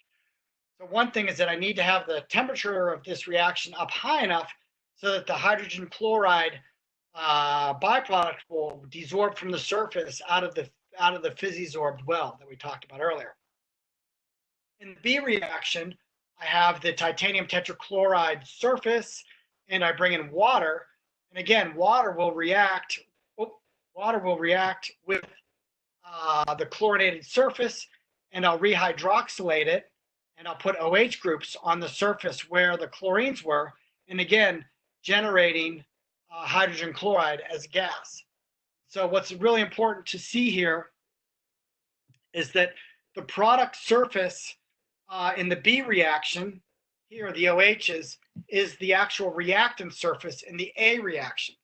So after I'm done with the B reaction, then I'm able to go back and reperform my A reaction and starting over again, enabling this AB kind of process, promoting the ALD film growth. My second example here is on slide 31, and that is the CVD process of aluminum oxide. And I'm sure that some of you are very familiar with this particular chemistry, but I've drawn it out in cartoon form. And so on slide 31, which will come up momentarily, wait for it, it's good.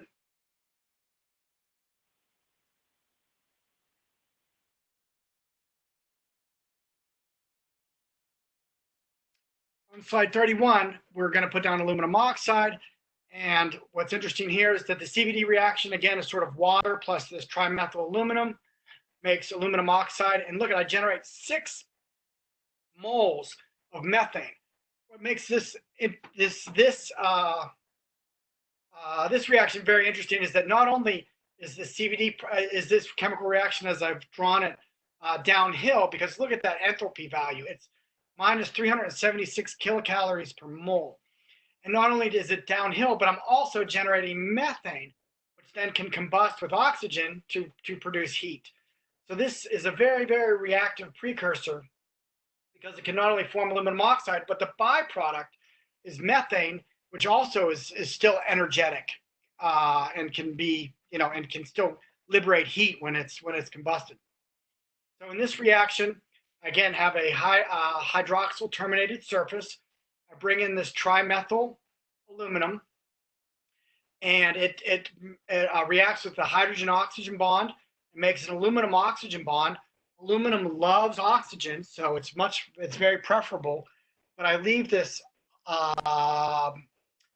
methyl terminated aluminum surface here, which is a very reactive surface. And at that time, I also liberate this methane gas as a byproduct. It's a gas, so it'll just come off the surface naturally just through entropy. I really don't need to heat the surface very hot to get this methane to come off the surface in the chemical reaction. In the B reaction, I take the methyl terminated surface, and just like the TiO2 example, I react that with water.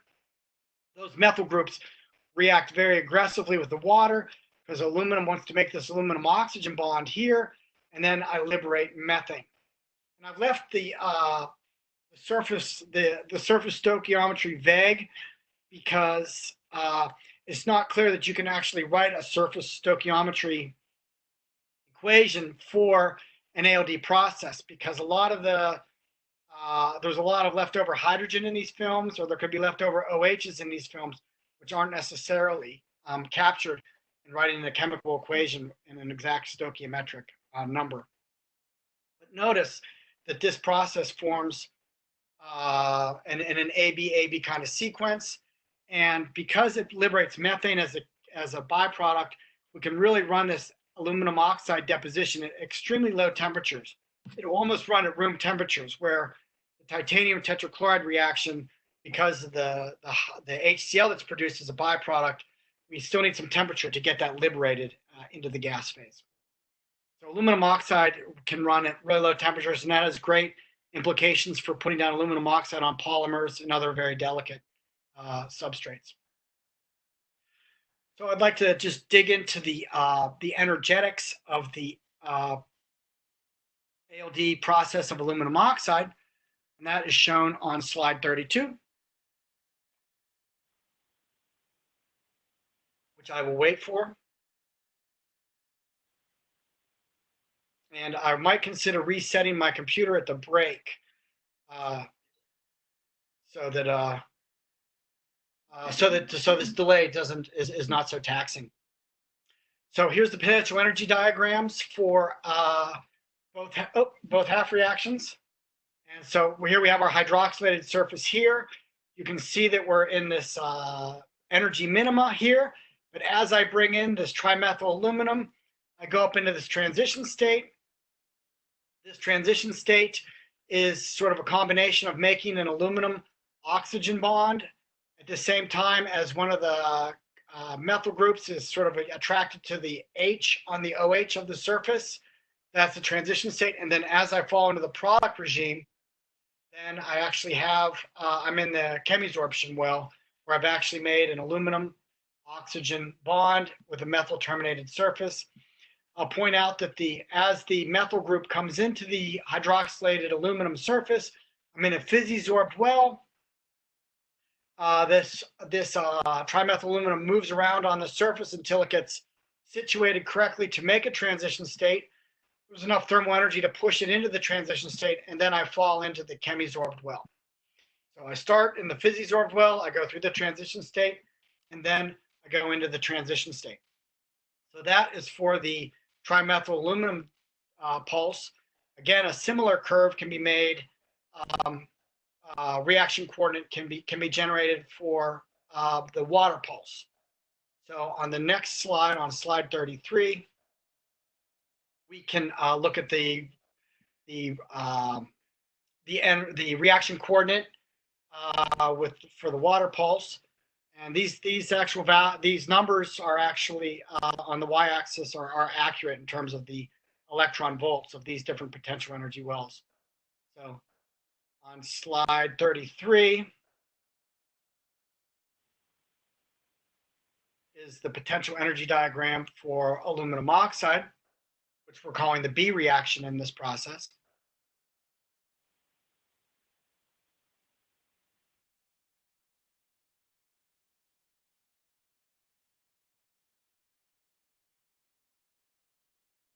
Typically, ALD reaction sequences happen a lot more quickly than how slides are being switched over in the webinar.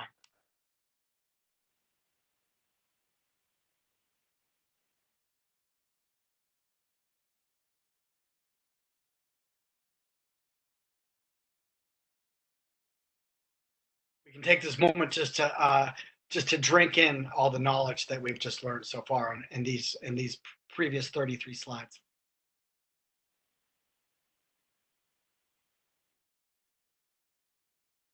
Okay. I suspect I probably won't be rebooting my computer, so I hope this delay doesn't necessarily get any longer. Are we on slide 33? Okay.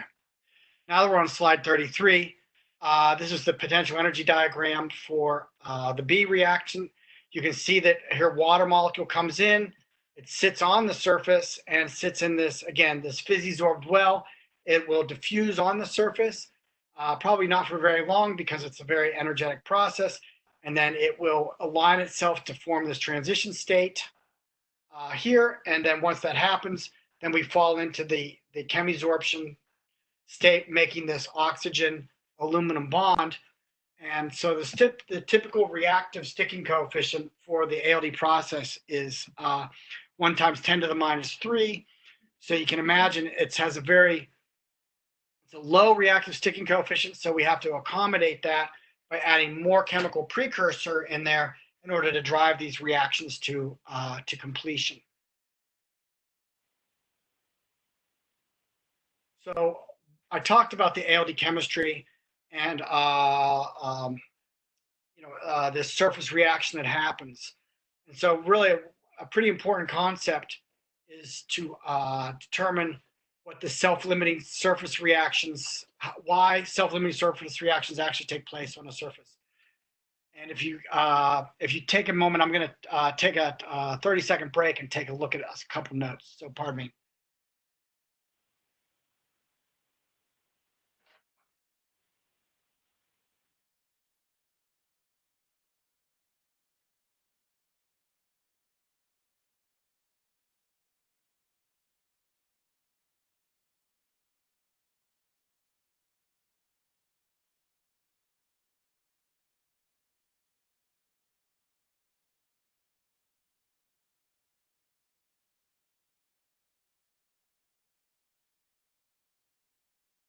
Okay. If you're having problems following along on the slides on the screen, perhaps maybe you can use your course notes included in your email. And so don't click on the syllabus link, click on the course notes link below the login information. And so I'll try my best to try to keep ahead of the slides so that we have this delay. And I'm not sure how long of a delay this is, but it's probably about 7 or 8 seconds, a long, painful 7 or 8 second delay. So hopefully you're on slide 34. So I want to talk about these self-limiting surface reactions. And so it was sort of just assumed that I could bring in as much X precursor or Y precursor or trimethyl aluminum or water, and then there would just be enough and it would just react and then go away. But that's really sort of an ideal situation in terms of ALD process. And so there's just something called this self-limiting surface reactions. And I have this plot here on slide 34, and we can see that the number of atoms on the absorbed on the surface on the y-axis and the physical chemical exposure is on the x-axis. And ideally is the green line. And ideally, I would bring in enough chemical precursor where I would get the surface would all be saturated with molecules. There wouldn't be any other chemical reaction, and I could keep pouring, tons and tons of chemical precursor in. And with respect to the green line, I would not see any more atoms absorbed on the surface. This would be this ideal self-limiting surface behavior. As I bring in enough chemical precursor on the surface, it reacts. It doesn't react anymore. No more molecules get absorbed on the surface, and therefore no more additional molecules stay on the surface. But the reality is that none of the ALD chemistries really work in this ideal self-limiting surface chemical way. There's always some degree of soft saturation. The soft saturation I'm showing is in this blue curve, and in the cartoon where I bring in, here we have the knee, and I bring in just the right amount of chemical precursor that I have to saturate all the chemical sites on the surface. But then as I continually add more ALD precursor, I start to actually grow a slight monolayer. I grow an additional multi-layer of ALD chemical precursor. And I'm calling this the soft saturation. Now, mind you, this isn't hard fast for every ALD chemistry, but notice that I really have to put in orders of magnitude more chemical to start to see this soft saturation increase. And so if you have a chemical reactor and you're running ALD chemistry and your growth per cycle does not agree with literature, or your colleagues' growth per cycle, it could be because you might be in this soft saturation regime where you're just overambitious grad student and you're just putting way too much precursor into the reactor, and and you're growing a slightly higher growth per cycle because you just have more chemistry on the surface. And so a lot of chemistries have this. Hafnium oxide is one example that has a soft saturation that has controlled. Titanium oxide is another one where the growth per cycle is it can be variable because of the soft saturation. But typically, if you control your process space enough, you can control this very, very well. But one problem here is when we're trying to grow a film down a high aspect ratio. This is my trench here, and I really need to put a lot more chemical precursor in here because I'm in molecular flow in my trench, because I've got to have these molecules, precursor molecules, ping pong down my trench to get enough chemical precursor down there, because I'm in molecular flow in the trench and everything up here is in viscous flow. I need to really put a lot more chemical precursor through there on top to coat this trench. And so by doing so, I do coat the trench. That's the good news. But the bad news is because I'm sort of oversaturated, I put a slightly thicker film on the top of the surface than in the trench. And so as a personal example, I was coating trenches that were really, really big, had aspect ratios of 10 to the 3, 1,000-to-1 aspect ratios, and I was doing aluminum oxide. The good news is I could get aluminum oxide to go all the way down these trenches, but the bad news is that the thickness on top was about 10% thicker than I would have expecting. And so that just comes from this soft saturation chemistry of the aluminum oxide. And so varying ALD chemistries will have varying degrees of this soft saturation. So that's something you want to take into consideration when you perform your ALD chemistry. And as I mentioned, that each ALD chemistry has its own degree of soft saturation. But it's on the orders of magnitude of increase of chemical exposure that get there. And if you tune your processing space correct, you'll be able to avoid that. It's just when you're trying to coat really, really high aspect ratio structures where you might come into a problem with that because of the additional high chemical exposure required to get those molecules down that trench. So the last slide I have on ALD processing is about this ALD temperature window, which is on slide 35. And so this temperature window, the ALD process is only going to happen within a certain specific window or a window of temperature. And some ALD chemistries have large ALD windows, and other ALD processes have very, very small windows. So the ALD window really defines what thermal region where ALD chemistry takes place.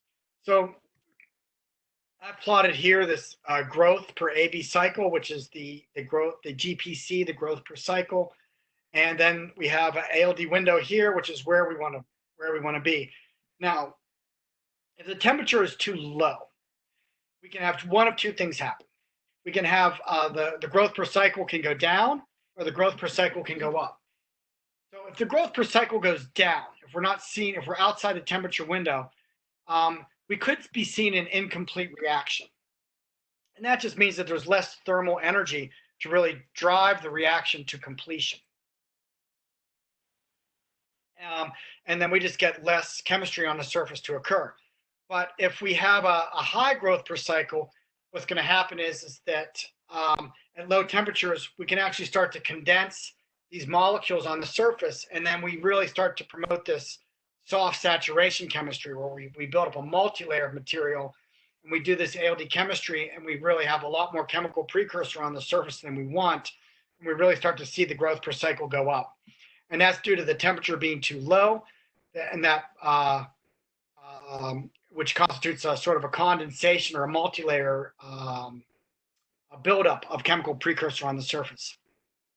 Similar arguments can be made for if you're outside the temperature window when you're too high in temperature. So if your growth per cycle goes down at too high of a temperature, it's probably because you're decomposing the precursor. You're decomposing the precursor, it's falling apart on the surface, and it might be, if it's a carbon-based precursor, you just might be building up a lot of carbon on the surface, and it could actually shut off your ALD chemistry completely at higher temperatures. So you have to be really careful that your temperature is not too high, that you decompose your very delicate organometallic chemical precursor on your surface. The other thing that could happen is that if your growth per cycle goes up too high at higher temperatures, then you could just be having decomposition of your chemical precursor on your surface, growing a multi-layer film. And so you could just be too hot, and you bring in more chemical precursor you bring in, you're just keep growing a thicker and thicker film of heaven knows what, but not the actual film that you want to deposit. So this temperature window, you'll hear people at ALD conferences refer to the temperature window. When you look at your processing space of a particular ALD chemistry, you'll want to know what the limits of those are. Aluminum oxide has a great temperature window. It can go down to room temperature up to, I guess I know it in K, 450 C. Platinum ALD, for example, has a very limited temperature window due to some reasons I'll explain later, but it might be like a 30 to 50 degree window. And so these windows exist for different ALD chemistries. Now, I'd like to move into the second topic, which is advantages and limitations of ALD processes, which you're probably acutely familiar with, but I will review them. This is on slide 36 in your notes. So because of this self-limiting behavior, what I just described really gives the potency of the ALD process. So the first thing that this self-limiting behavior does, barring the soft saturation, is that, as you know, I can really control the thickness of this ALD film. So by performing the desired number of AB cycles, I can get a thin film to grow. This is very unique because, maybe 30, 40 years ago, this necessarily wasn't, 50 years ago, it wasn't necessarily possible. So all depositions were the CVD-based process, where it was really hard to grow monolayers of film at a time. So that's really one of the most potent strengths about the ALD chemistry. The second, and actually maybe even more important, is that it can coat these really high aspect ratios, which I've shown in this cartoon. We can get into buried interfaces that are not line of sight. We can coat things that's the only deposition technique that can really coat these things that are these buried interfaces. And we can coat these aspect ratios, like I was saying, that are like 1,000 to 1. So if you could coat a soda straw conformally, or you could coat 100 soda straw lengths in a row all the way down conformally. It's really, really an impressive technique. Again, it's a non-line of sight. We can get to these buried interfaces. And the third thing is that the reaction temperatures are typically lower than their corresponding CVD counterparts. The reaction, as we know, happens on the surface itself, and we usually use very, very reactive chemical precursors. Those precursors are typically toxic or pyrophoric or carcinogenic. They're very reactive, dangerous, but then that also has a way of reducing the ALD reaction temperature. Whereas in CVD, we're always heating these substrates up pretty hot if we don't have a plasma to help assist that. Probably the last thing that makes these chemistries very interesting is that we can now study nucleation. In the past, we weren't able to study nucleation very well just because we were just throwing film down onto a substrate. But now we have the ability to put one half reaction down and study the surface, another half reaction down and study the surface.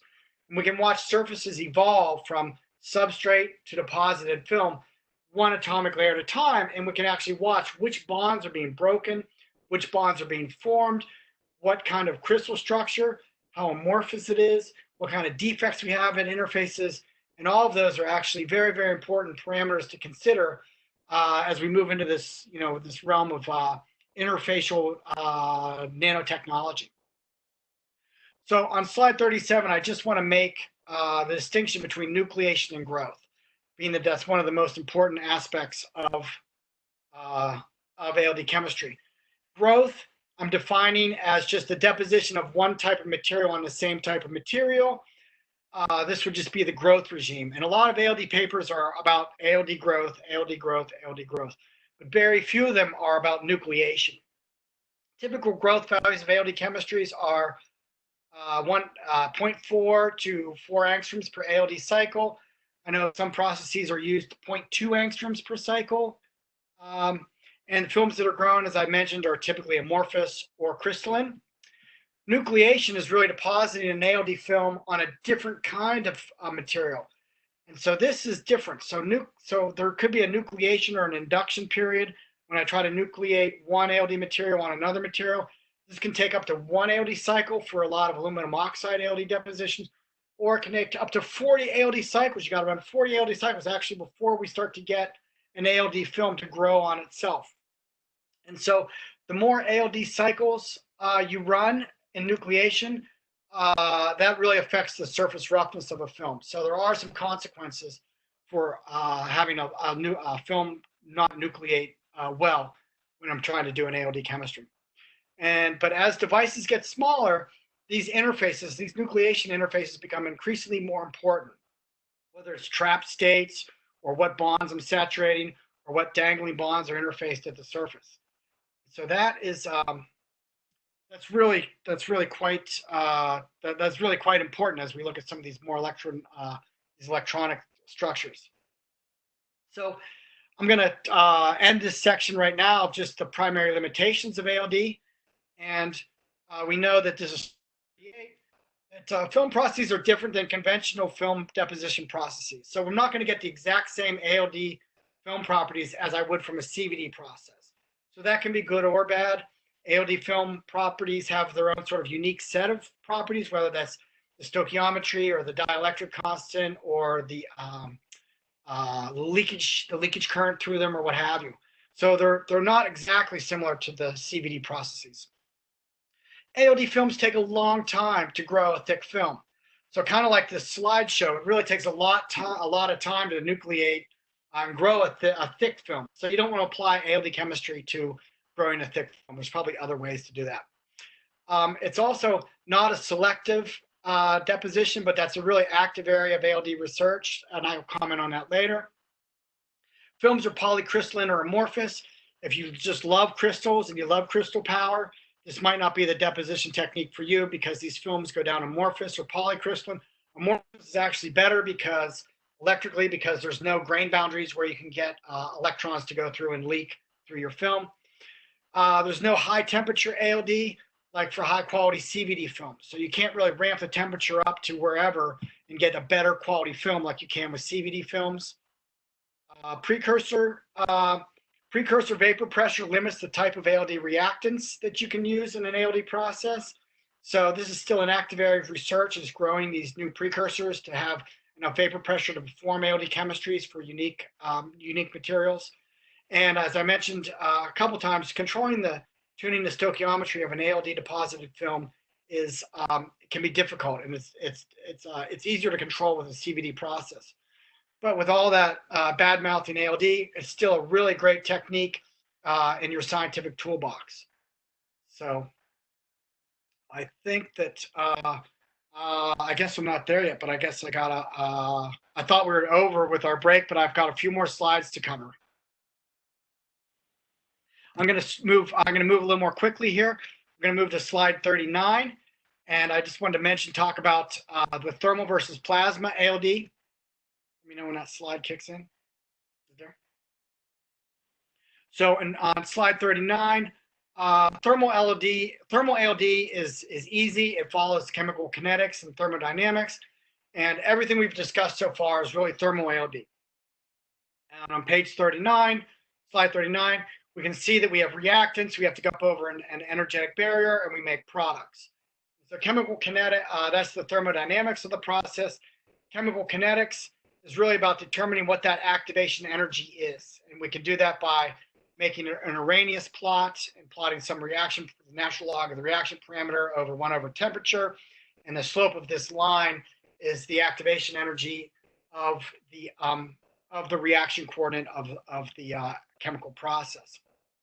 Now, plasmas are energetic gases that can access these chemical pathways that are not necessarily accessed thermodynamically.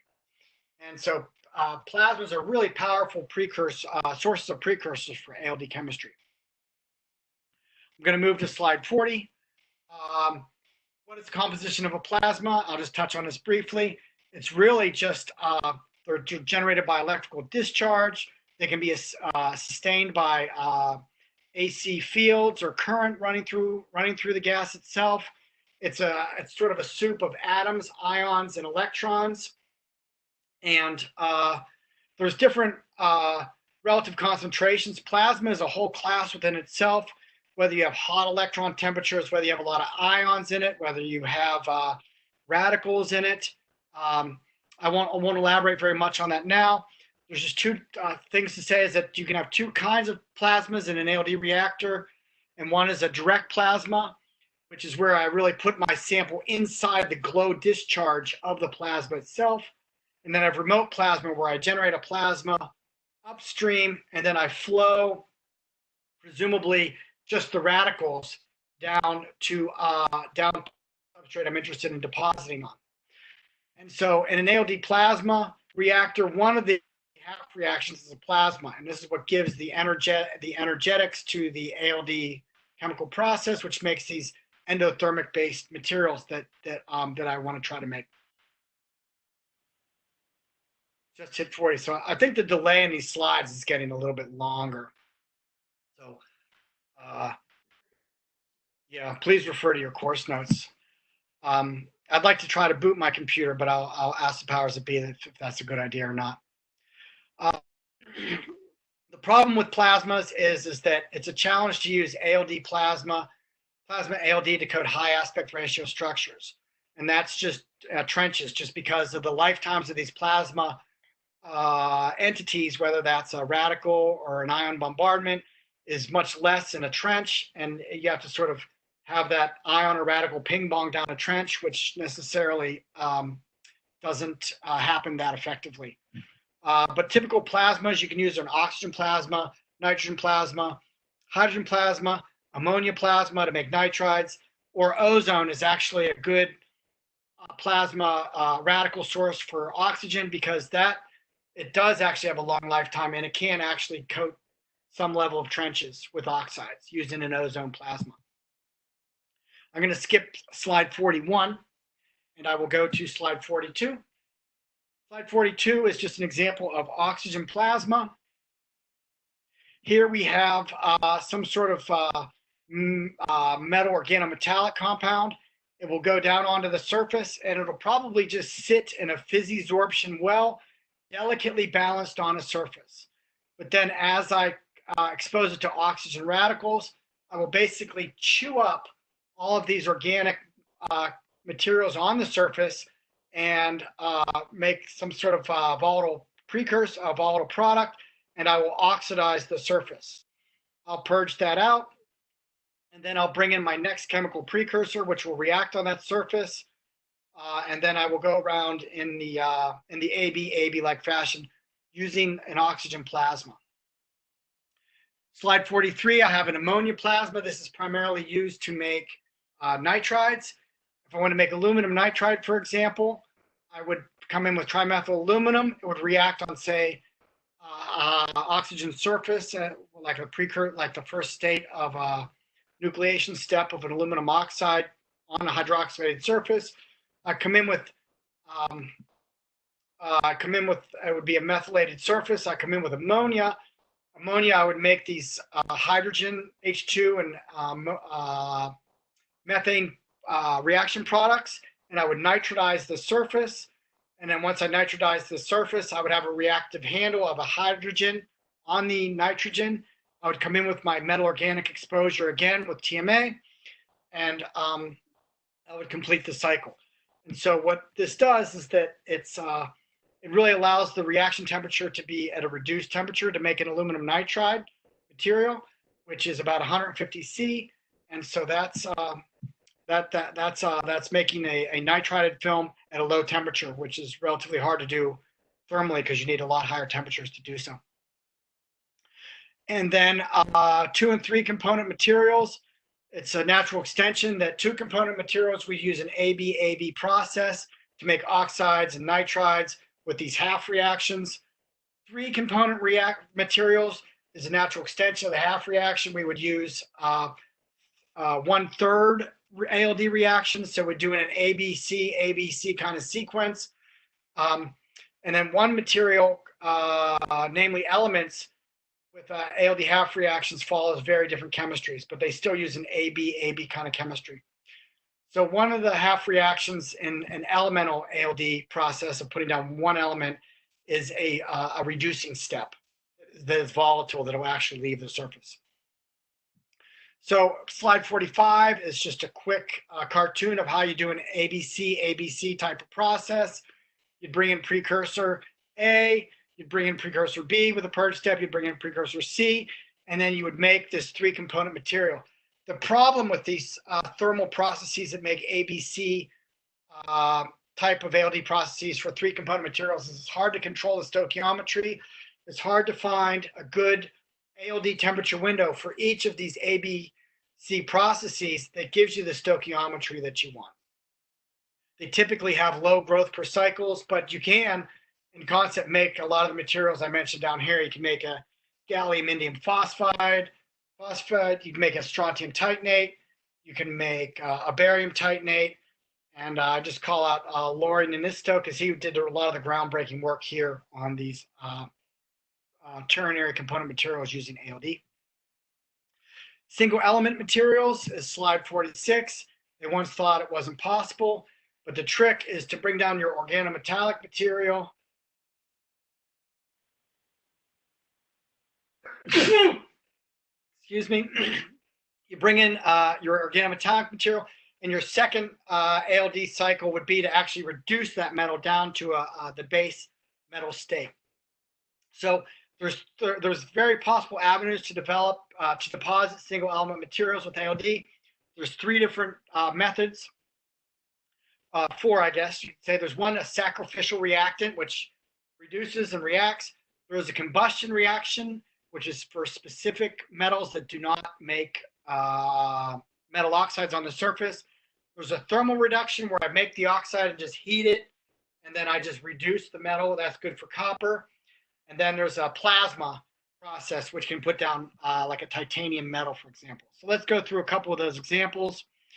46, I'm on slide 47. This is a sacrificial reactant, and it's good for putting down tungsten and molybdenum, or any material that can make a metal fluoride. So here we have a surface, and what we use as the reducing gas is this disilane. And we have a surface, and we bring down disilane gas, and it makes a silicon substrate bond, and I've got this silicon on the surface, and then when I bring down my metal fluoride, whether that be tungsten or molybdenum fluoride chemistry, that will react with the silicon on the surface, and the silicon will turn into like a SiF3, a volatile compound. It'll leave the surface and then leave myself with a metal fluorided surface. So I have like a tungsten fluoride bond here.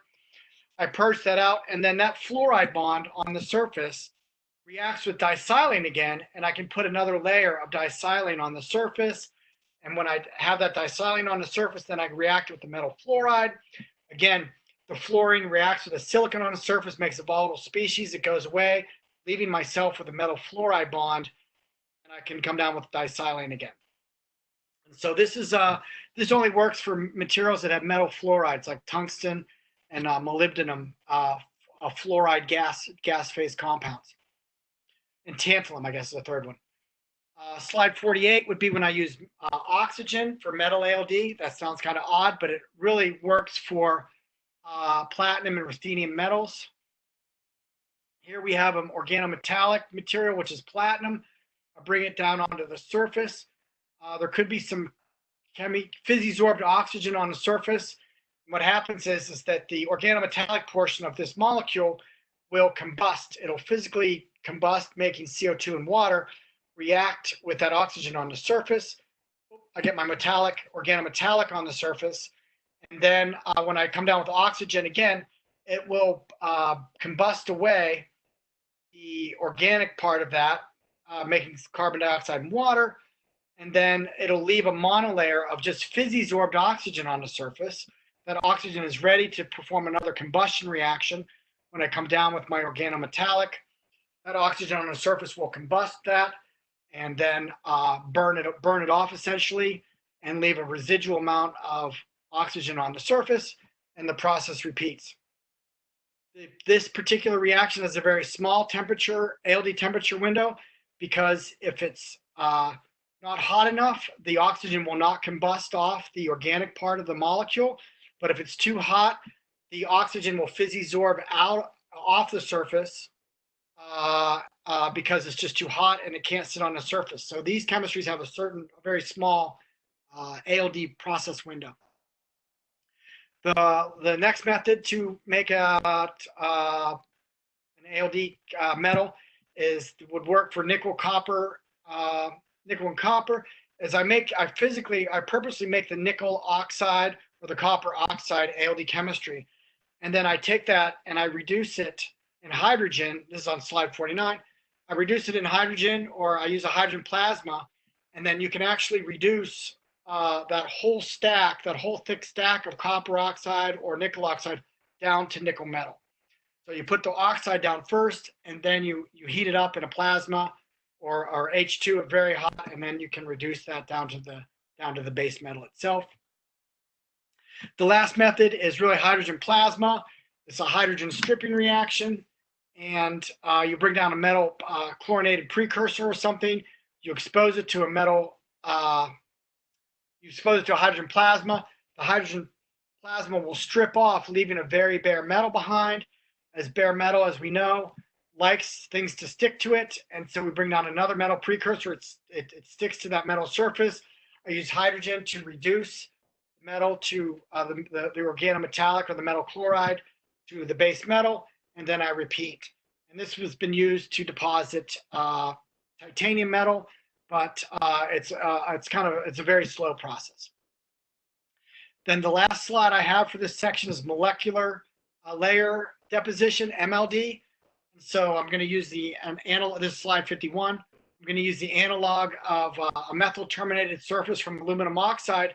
Instead of using water to react with those methyl groups, I'm going to use ethylene glycol, which actually has two OHs on the surface. and so one of those OHs is going to react with the methyl group, and we will form these organic species on the surface that's hydroxyl terminated. And then I take that hydroxyl terminated surface and I react it with the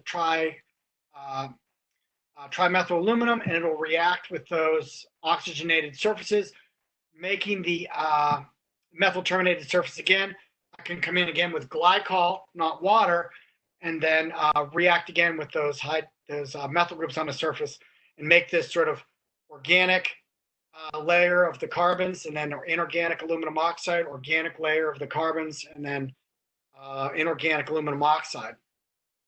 These can be made, they can be grown. They're very spongy, they're very porous. You can get a lot of precursor to desorb into them, and you can see this. Your soft saturation is very high because they're very porous, and they're also oxygen sensitive. So you have to cap it all with organic aluminum oxide just to be able to characterize them. So with that being said, I'm going to move to slide 52, and this is really where our first break takes place. So this has been the first 2 hours of the ALD webinar, and I think we could all take a break, and I will stretch and flex, and maybe look over some questions if anyone had any to ask. So we will resume in 10 minutes. And according to my time, that would be 20 minutes after the hour. So great. So thank you. All right, I'm going to start in 1 more minute, and we'll start with the next section. We'll go over 2 more sections, and then we'll take another break. So that first 2 hours was quite a bit of information. It was probably maybe review for a lot of you, but we'll get into a little more quantitative aspects about the ALD chemistry and its applications. We'll get to the applications after the next break, but we have 2 more sections to go through, and then we'll take another break. So that first 2 hours was quite quite a fire hose. And so I think that we had one question, and the question is, you mentioned on slide 28 that you saw a switch from X to Y when the surface reaction is complete. How do you decide that the surface reaction is 100% complete? Are there techniques to monitor the surface reaction yield? So I will approach that question next in the next section. Typically, what you do is you take these uptake curves, and that's really one of what you do when you try to figure out your processing space of ALD chemistry, and that is that you put in a little bit of precursor and you see what the growth per cycle is, and you run your ALD chemistry, and then in the next experiment you put in a little bit more and you run your ALD chemistry, and you look to see when your growth per cycle levels off, and that's when you know that you've actually reached saturation. You can really only do that by running experiments, and so you have to sort of map out the ALD chemistry space when you look at that. We've got one more question, and that question is, let me check my notes. Okay. That question is,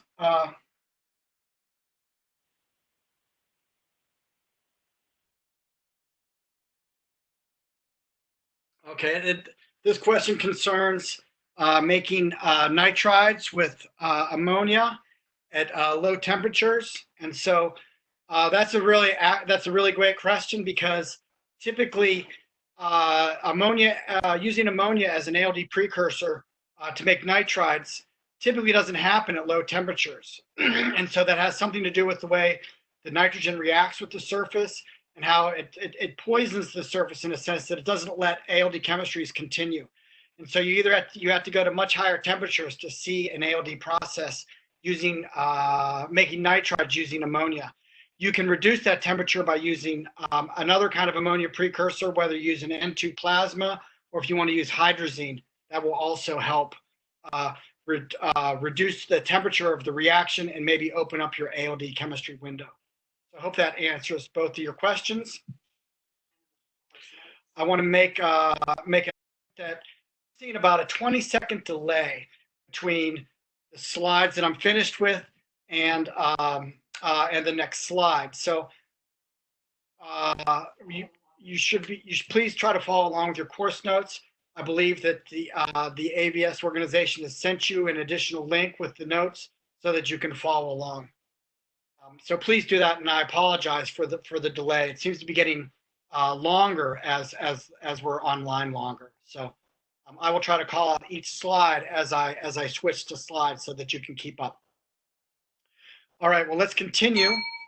And the next topic is ALD chemical precursors. And so, excuse me, as I mentioned, that precursors is a big area of ALD research. And the reason being is that I want to have a chemical precursor that has the ALD chemistry of interest incorporated into the molecule, the precursor molecule, but I also need that molecule to be able to be volatile enough to get into the gas phase, as well as be able to make byproducts that are gas phase byproducts that can actually leave the surface. So I will talk we'll have 2 sections in it. I'll look at the properties and delivery of precursors and the necessary precursor quantities. And so we know that the precursor quantities we went over in terms of the amount of Langmuirs of exposure, which are dependent on the precursor itself, the reactive sticking coefficient, and the temperature.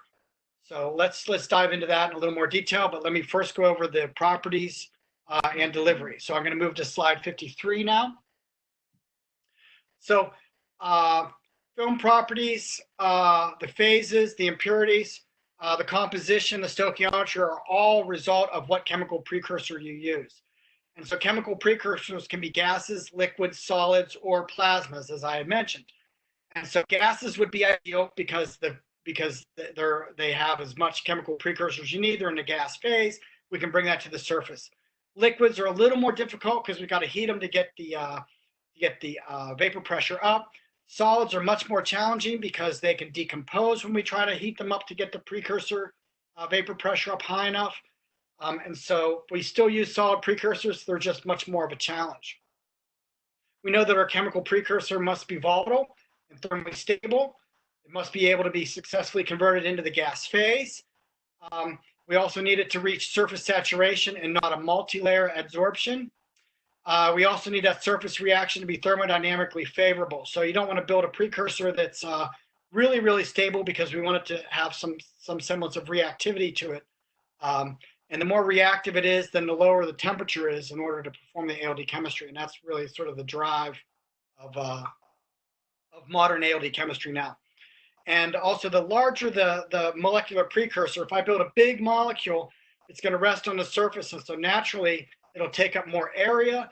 And so the growth rate or the growth per cycle will be lower when I use a big, bulky organometallic molecule to perform my ALD chemistry. I'll move to slide 54. So you can, there's different classes of chemical precursors. We can use metal halides. We can use like tungsten hexafluoride I had mentioned. You can use aluminum chloride, trichloride, which is a solid. Silicon trichloride, that should be a tetrachloride. Titanium tetrachloride, other metal halides you can use as chemical precursors. You can use a class of compounds called metal alkyls, which is sort of an organic molecule attached to a metal atom. My primary example of that is the aluminum trimethyl aluminum, which is very reactive. We can, if we want to put down zinc oxide, we could use this diethyl zinc. And so these are in the class of metal alkyl compounds. Compounds, metal alkoxides, and that's where we have like it's an oxygen organic compound with a metal central atom, and we can use like aluminum ethoxide, titanium ethoxide, tantalum, and niobium metal alkoxides. And so all these precursors can be gases, liquids, or solids. And as I mentioned, that ALD precursors are typically toxic and pyrophoric, which means that they fire when exposed to oxygen. Slide 55, we're going over some of the common organometallic. We have a few of these. We've got these beta ketonates, which is and you can see that these oxygens form a dative bond with the central atom, meaning that the metal has these unoccupied orbitals in the D region, say, but the non-bonding electron pairs of the oxygen actually fill and satisfy the occupation of those vacant metal orbitals or energy levels, and actually forms like a dative bond. It's a very weak bond. You can get down with these beta diazonates. One is this, which is aptly named ACAC. So instead of spelling it all out, we just say copper ACAC. The other one would be the THUDs, the THDs, which would be the tetramethyl heptanates. And again, they use this dative bond, but you can see that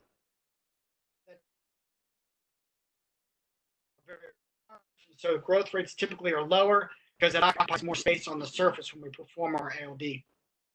Another class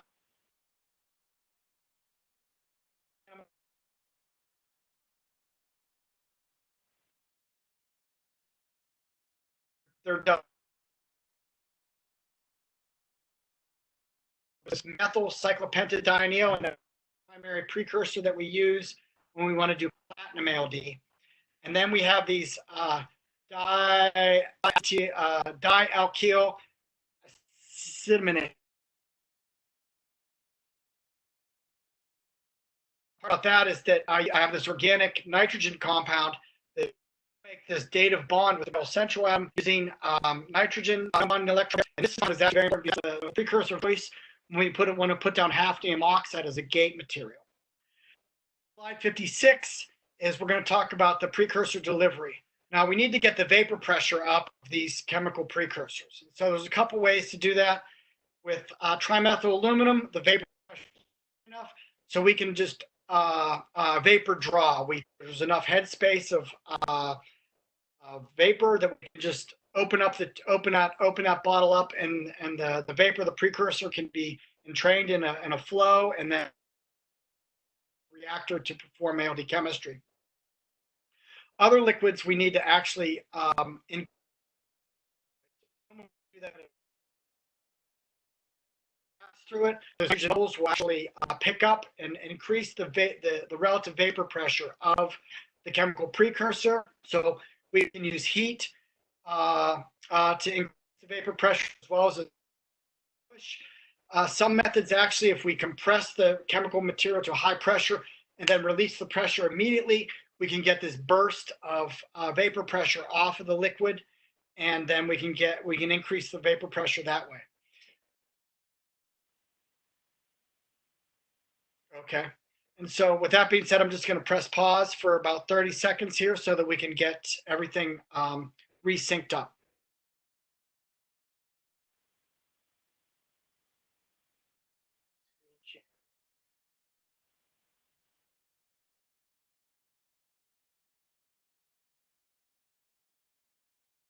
System resets itself, and so we'll be on slide 56 or 57 when we resume in about 30 seconds.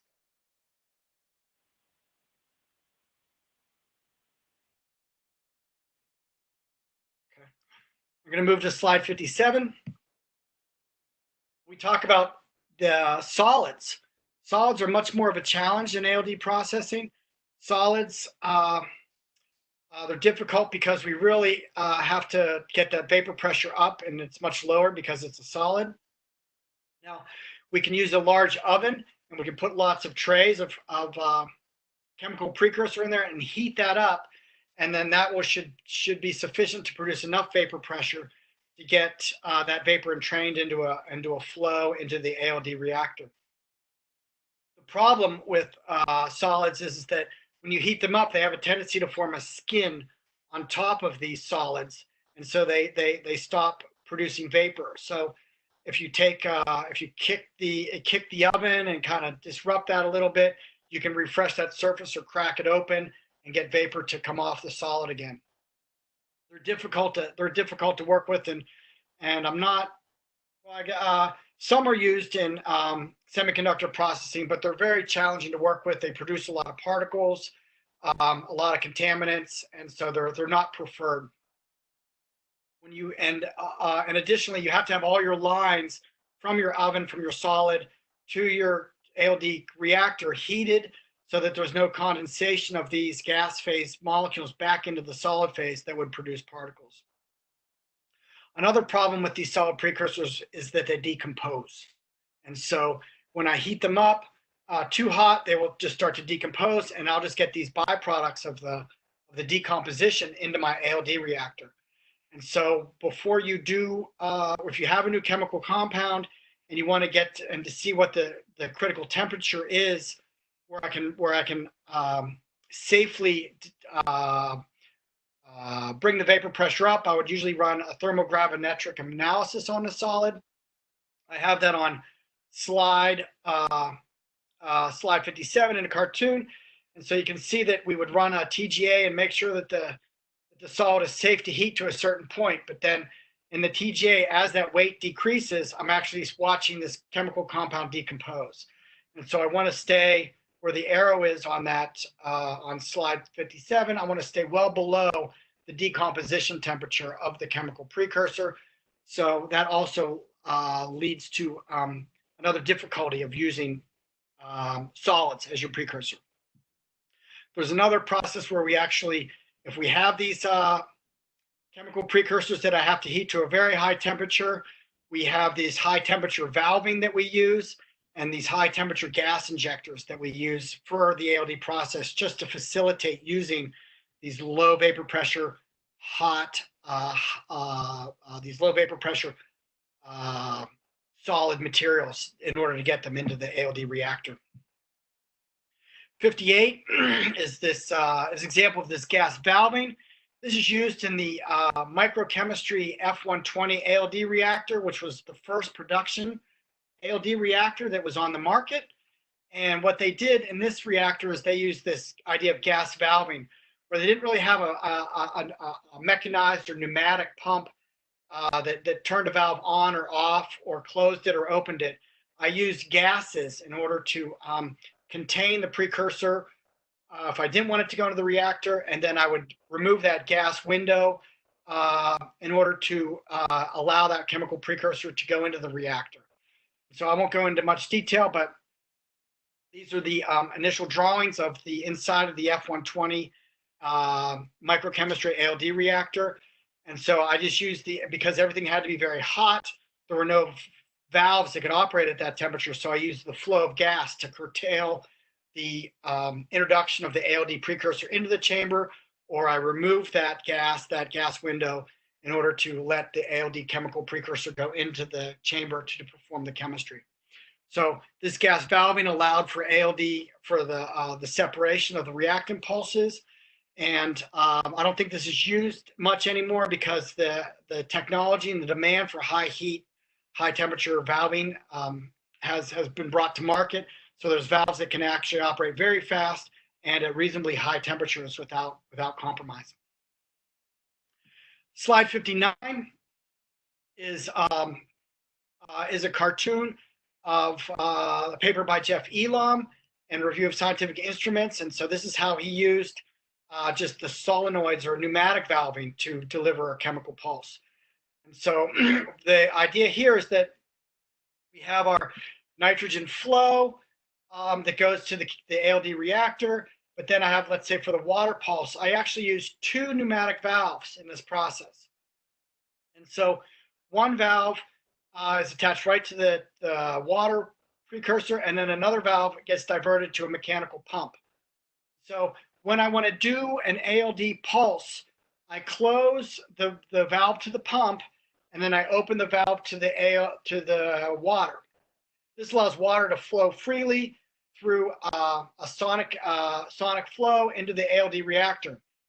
But then when I don't want to do a water pulse, I close the valve A to the water, but then I open this valve B, to a mechanical pump. And so what this does is it lets a little bit of nitrogen backstream through the particle filter and then down to the mechanical pump. So it acts a little bit in a way of a gas window, making sure that water does not get into the ALD reactor. And also if valve A were to leak at some level, then the water could not get into the ALD chamber, it would get diverted right to the pump. So when I want to do a pulse, I turn off B and I turn on A. When I want to make the water pulse stop, I close A and then open B. And so I'm using 2 valves synchronously to get a clean ALD pulse of water, precursor pulse of water. This also helps speed up the reaction, the pulsing process, because the water that's residual in the line after I close A would then slowly just sort of get pumped through the ALD flow tube. But because I've got this second valve, that pulse is shorter because the water is diverted to that, and I get a little bit of nitrogen flow backstreaming back to that pump. So I hope that makes sense, but this is a way to really effectively use pneumatic solenoids to get precursor delivery, but I use 2 of those solenoid valves to increase the speed and to reduce the amount of contamination or the CVD reaction that might happen in the reactor if water is still flowing through the tube. Precursor shower delivery. This is just a cartoon of that we want a distribution plate in order to really get the chemical precursor to flow over large areas.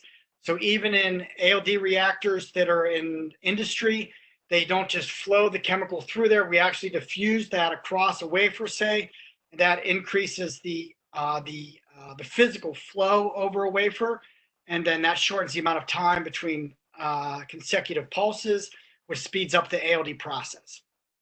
And in the semiconductor industry, when you're looking at a wafer that's 1 foot across, 12 inches, 300 millimeters, you're really talking about a lot of space. And so to get a good uniform film as quickly as possible, you use this plate to disperse the chemical precursors. On slide 61, I want to talk about the necessary quantities that we need for an ALD reaction to take place.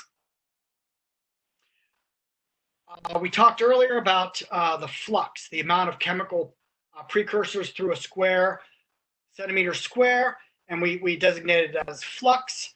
And if we wanted to look at, and we know that we have a number of 10 to the 15 sites per centimeter squared. We also know that we have this reactive sticking coefficient that we have to take into consideration, where we have to increase the amount of chemical exposure in order to bring the ALD chemistry to full saturation. And so what we have here is that we have a flux, and if I know what the concentration of surface sites are, which we know, and then dilute that with the convolute that with the reactive sticking coefficient, I can calculate the amount of time it takes in order to reach saturation in an ALD chemical exposure. Slide 62 is going to be the, let's look at this in a little more detail. So here we have, we need to know the chemical vapor pressure of the precursor, and then that'll give us an idea of how much of that vapor we can entrain in a carrier gas to take that across our ALD substrate. So we need to know the reactive sticking coefficient. We need to know what the chemical flux is, so we need to know what our vapor pressure is. We need to know the partial pressure of the reactant, so we can get the vapor pressure. We need to know the surface area of the reactor, and then we need to know the time required for that chemical exposure, which is dependent on the reactive sticking coefficient. So these are all the things you have to take into consideration when we're determining how much chemical precursor that we need for our particular ALD process to get the chemicals into the reactor to cause a full saturated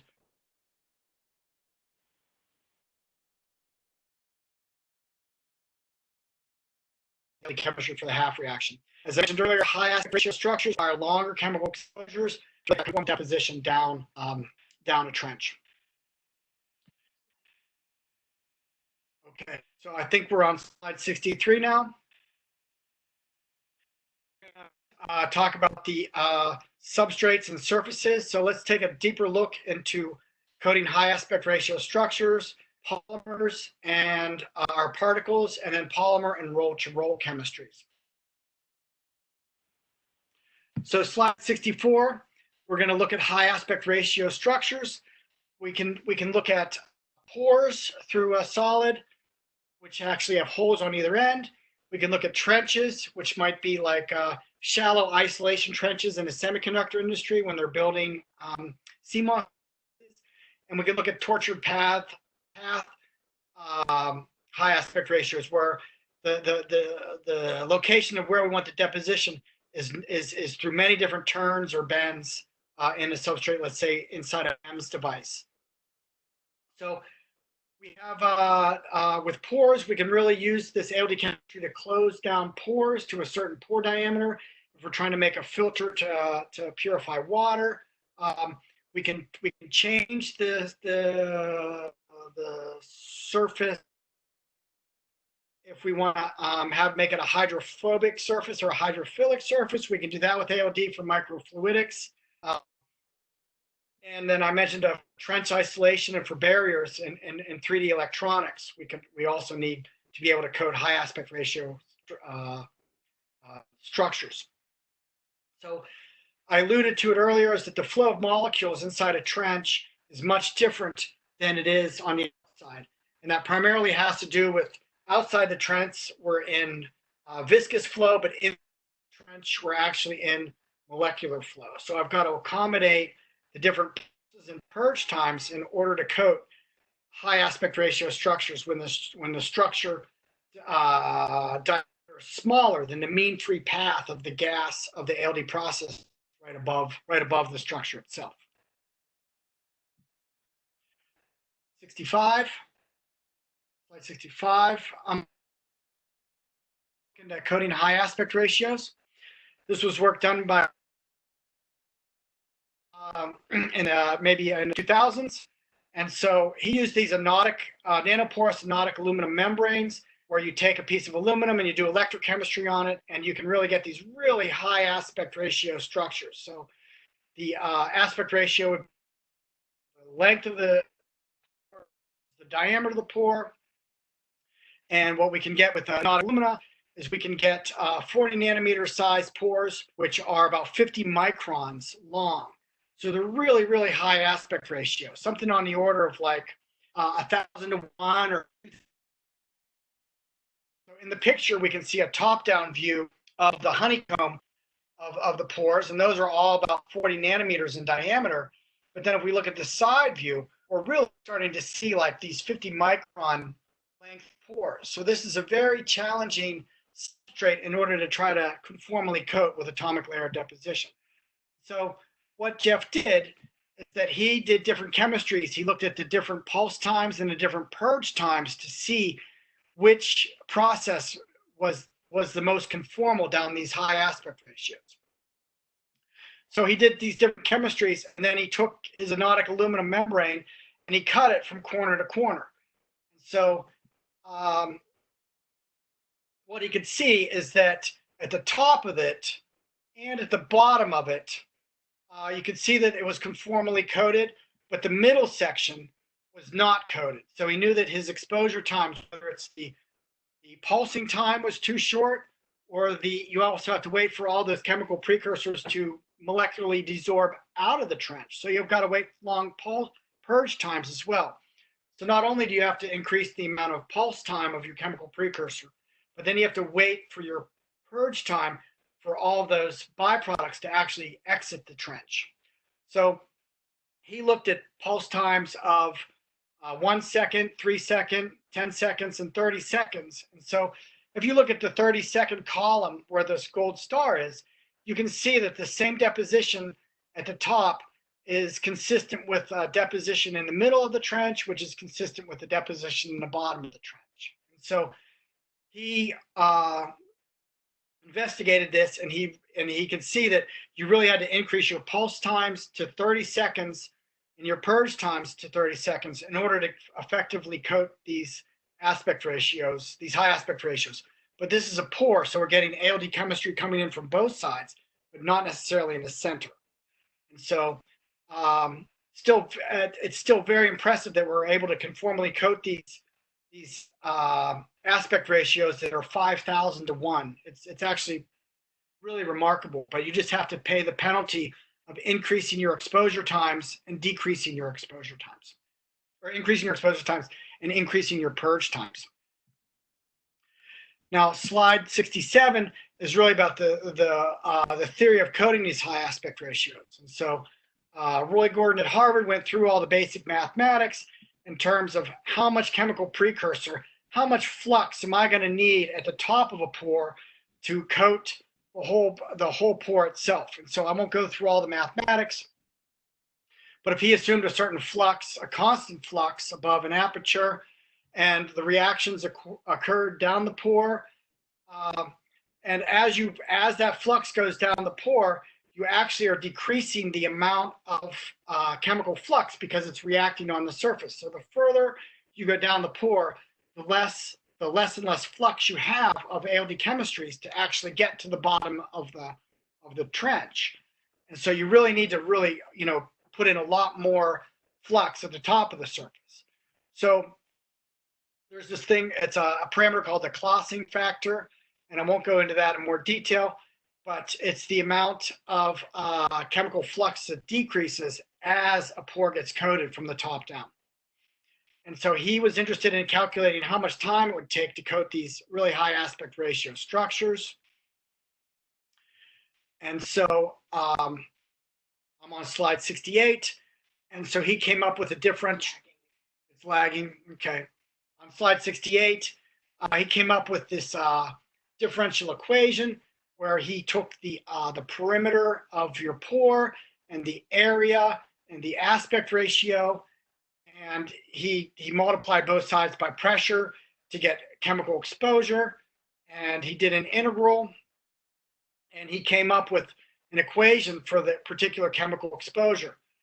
So this particular equation accounts for the sidewalls, the chemical exposure I need to coat the sidewalls, as well as the chemical exposure I need to coat the bottom. Now, you don't need a lot of chemistry to coat the bottom, but that bottom is so far down there that you really need enough flux to be able to get that chemical exposure down that trench, because the Clausing factor is telling me that I'm getting less and less exposure as I go down that trench. So it looks from his equation, the total amount of exposure necessary to conformally coat is obviously governed by the equation in the box on slide 68, and that is directly a function of the aspect ratio. So what's interesting about this equation is you have this sort of this prefactor front, but what you do see is that you have this A is the aspect ratio, and you have it's sort of a polynomial where you get a linear dependence on the aspect ratio, but you also have a term that it depends on the aspect ratio squared. So as your aspect ratio gets larger, you have to square that value, and then you really start to see a dominant effect in that second term because it's a squared term. Interestingly enough, that you have this odd 19/4 as a prefactor on the linear term of the aspect ratio, which is sort of an odd, it's just an odd number, 19/4 as a prefactor for this particular equation. So the reference is down below if you want to read that in more detail. It's an interesting read, how he calculated this value. So this is very important on how to know how much chemical flux is necessary in order to coat these high aspect ratio structures. So if you have your pour, you know what the aspect ratio is, you can get some idea about how much chemical exposure you need to coat these. Next is coating ALD particles. And so particles are used in many applications. They use them to coat. You might want to put a thermally conductive particle in an epoxy so that you can have this thermally conducting epoxy, but then these particles don't mix in well with the epoxy, so you want to change their surface character so they're more soluble in the epoxy. And that's one application. And so here in the plot is that the particle surface area, it goes up exponentially as the size of the particle decreases. So that just makes sense. The smaller the particle, the more surface area there is, just based on the radius of the particle. So one application, the initial progress on coating particles was through this fluidized bed reactor, which is shown here. And the idea is that I take a column of particles, I pack them in a column, and then I flow nitrogen gas through them. And so at a certain flow, these particles will actually separate. It'll become a fluidized bed. So all these particles will separate. And when they're separated at a certain flow, then I can inject an ALD precursor into that and then coat these particles. With the flow reactor, so the gravity is pushing down on these particles, and then the nitrogen is pushing up, but then they reach this equilibrium where then the particles don't know if they're going up or down, and so they just get separated. They're not necessarily influenced by gravity. They're sort of weightless in this column. And that allows one to separate all the particles and then run the ALD precursor gas through this bed of particles and coat them. The problem is that your particles are so small and they have such high surface area that you have to put massive exposures in there just to accommodate how much physical surface area are on these particles. And so since in this process, all that chemical precursor then goes to the pump, so it's a pretty precursor intensive process. You use a lot of precursor to coat particles using this fluidized bed ALD reactor. Another method of coating particles would be using this rotary drum reactor. And so this rotary drum, as I've shown in this picture on slide 70, is that we have this drag. When the particles sit inside this drum, gravity is pushing them down. But as I spin this drum, then these particles will go up and fall down and go up and fall down. And at a certain velocity, by the time the particle hits the bottom, it's actually getting churned up to the top of it, and it'll fall back down again. So there's a critical rotational velocity that you'd rotate this drum in order to get all the particles to physically separate in space. The good thing about that is that I can insert this drum in an enclosed cavity, and then I can just put as much ALD precursor in there as I need, and the drum will sit there and fluidize these particles, and then I'm not really wasting any chemical precursor because I'm not needing to flow the chemical precursor across all these particles. I can just keep it in a static chamber and rotate this drum.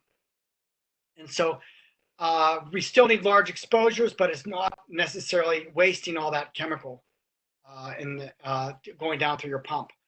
And so for this particular example, we were coating 62 nanometer particles. We're rotating that drum at 160 RPMs, and we could coat these zirconium oxide particles with aluminum oxide. We're getting this 2 angstroms per cycle on these, probably due to the overexposure that we would need to coat all that surface area, and probably due to the incomplete purging of the water. It caused some CVD growth on these particles just because water likes to stick on these things, and so we're probably getting a CVD reaction that would promote the high growth per cycle that we saw coating these particles. So here's a TEM image of these zirconium oxide particles being coated, and you can see that on my screen I can see it. Hopefully on yours you can see that there's a thin layer of aluminum oxide on these zirconium oxide particles. So that's how you coat particles. And the third thing I want to talk about is coating polymers and roll-to-roll ALD, which is more of a manufacturable process as coating these roll-to-roll. Whether you're using that for coating roll-to-roll solar cells or photovoltaics, or if you're coating fabrics or what have you, you want it in a roll-to-roll process to be high-volume manufactural compatible. Now, as I mentioned about the ALD window for aluminum oxide, it can be deposited at very low temperatures. And because of that, then it can be deposited on flexible substrates. So whether it's a polymer that's flexible or a piece of cloth, you can coat these flexible substrates. And so a couple of applications they had for this were coating soda bottles so that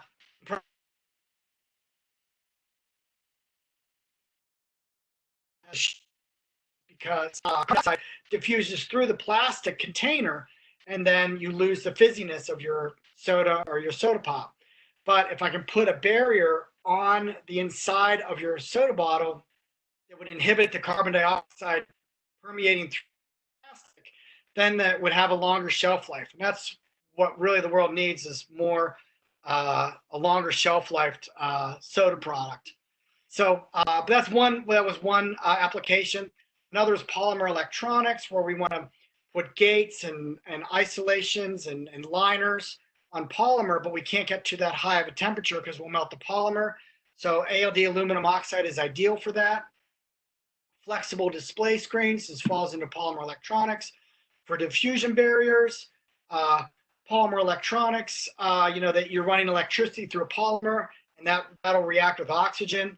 And so these organic LEDs, they really want to have some sort of diffusion barrier to keep oxygen out of those polymers, because the electricity running through them will make them degrade because of oxygen diffusing into them. We can coat paper. We can coat, like I said, textiles, and all sorts of different kinds of membranes that we'd use for all various applications. We can do it at low temperatures because of the ALD aluminum oxide low temperature process with a very large window that it has. But when we grow things at low temperatures, we pay a penalty. And so here's a plot of the growth temperature as a function of property of aluminum oxide. The good news is we can grow that down to 30 degrees Celsius, but look at the density. The density in that plot falls down dramatically. So we're taking a hit in terms of the chemical properties, the physical properties of the aluminum oxide by growing it at lower temperatures. We don't see much of a shift of index of refraction, and then we also take a growth rate hit when we go to lower temperatures as well. So the good news is that we can do all this chemistry at lower temperatures. The bad news is that we take a hit in terms of the material properties.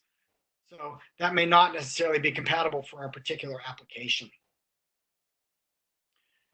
We're going to move to slide 72. So let's take a greater detailed look at aluminum oxide on polymer. And so this is a quartz crystal microbalance trace on the upper left-hand corner. And you can see that we do see growth when we do a trimethyl aluminum pulse, and then a water pulse, and a trimethyl aluminum pulse. And so at really low temperatures, we can see that we do get this growth in ALD per cycle. But these exposures are very, very long. You can see that we're looking at maybe 20 to 30 seconds for an exposure just on these low temperature processes. So the ALD, the nucleation of ALD on PVC, there's the trace there, happens pretty much right away. You look at the origin at 0 cycles, we take off right away and we just start to grow ALD aluminum oxide on PVC polymer.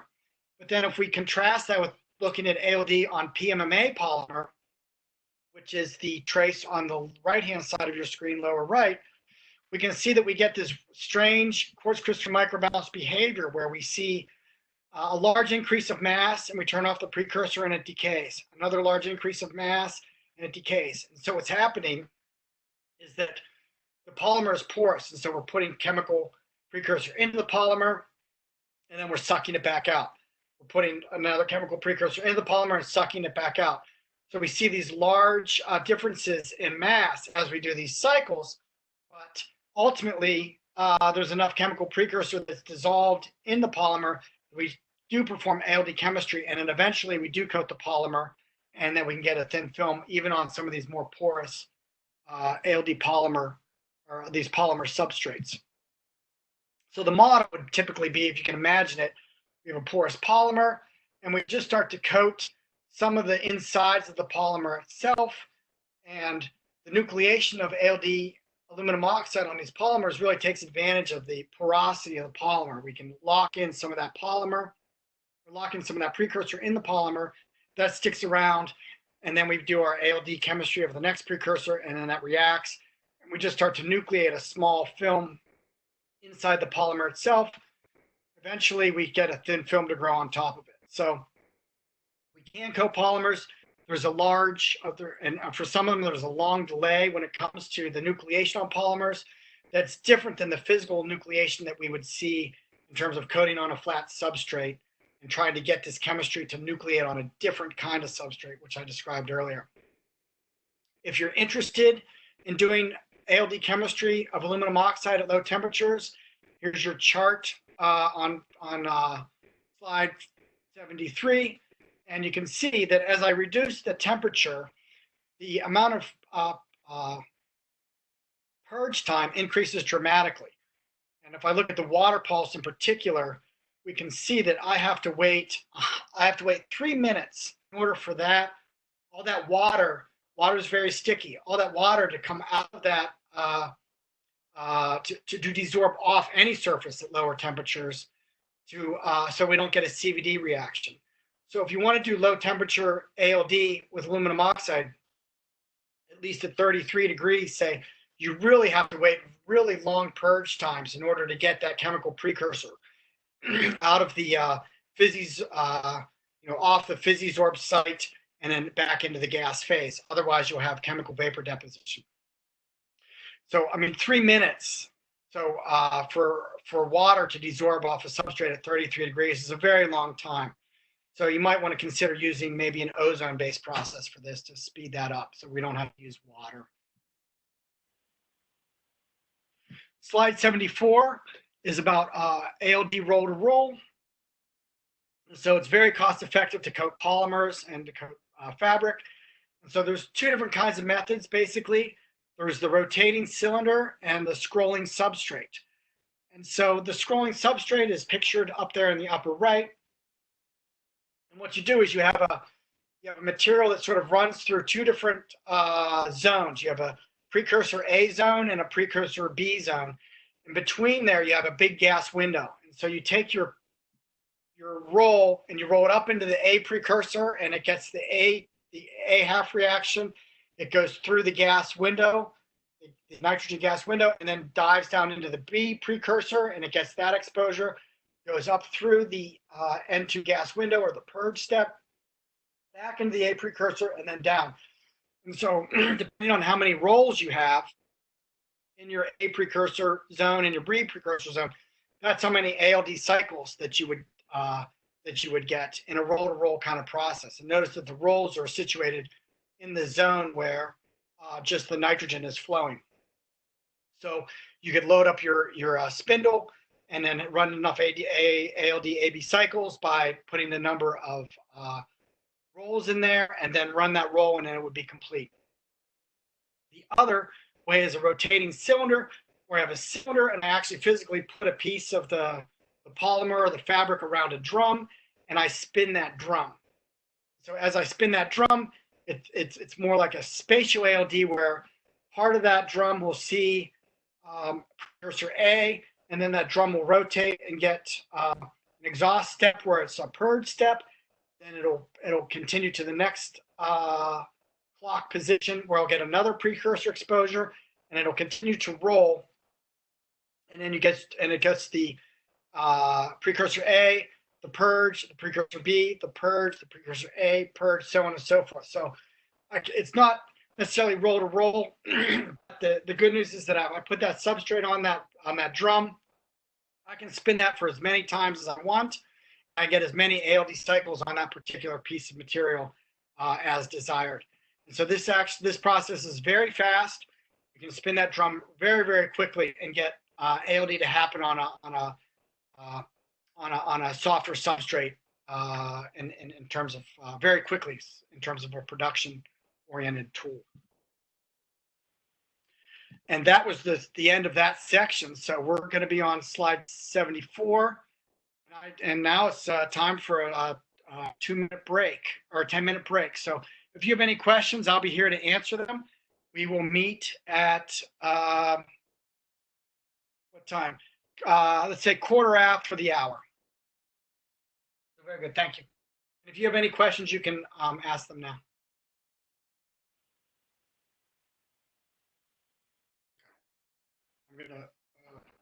I will be back momentarily.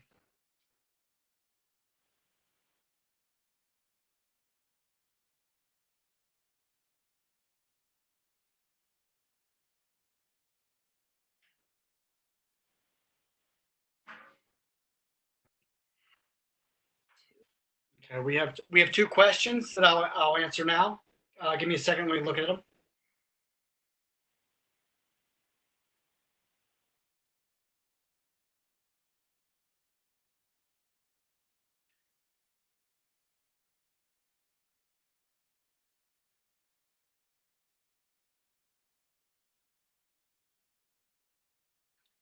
I have 2 questions here I'm going to answer.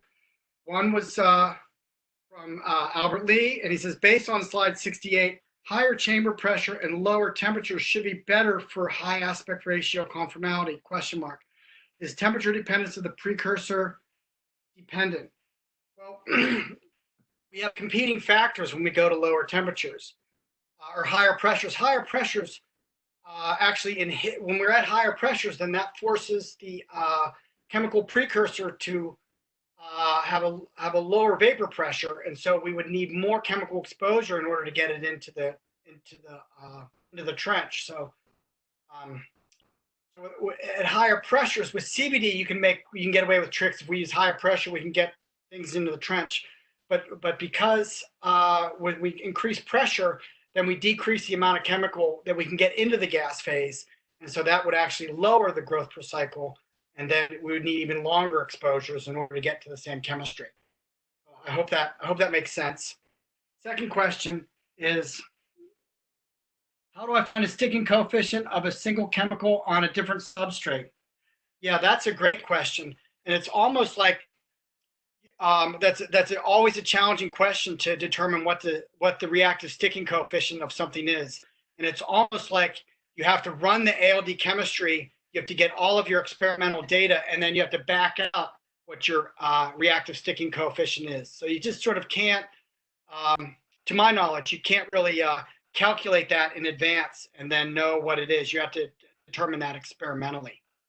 So I hope that answers that question. We've got about 45 minutes left, and so I'll just move on to the next section. And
okay, very good. So I'll just back up a slide. Well, I'll just go to slide 76. And we're talking about the theory and design of the ALD reactors. Santola, as I mentioned earlier, has the patent on the ALD chemistry, and his motivation was really for these electroluminescent displays. And what he did in his reactor, instead of having a reactor tube and flowing the chemical precursors across a substrate, he used this rotating disc that's shown on slide 76. And he moved his substrate across the different chemical precursors. And so this is a figure actually from the patent itself. And as I rotate around, it's more of a spatial ALD where it's at the right space of the precursor. It goes to a purge step. It goes next to the next precursor to a purge step. And you cycle this drum like a record player in order to get the different chemical exposures. This might seem like it's old technology, but these days the ALD tool manufacturers are going back to this design, but they're using it for 12-inch wafers. And so these massive tools have this massive susceptor that moves around and gets the different ALD chemical exposures. And so the picture there is actually a photograph of the F120 microchemistry ALD reactor that they don't make anymore.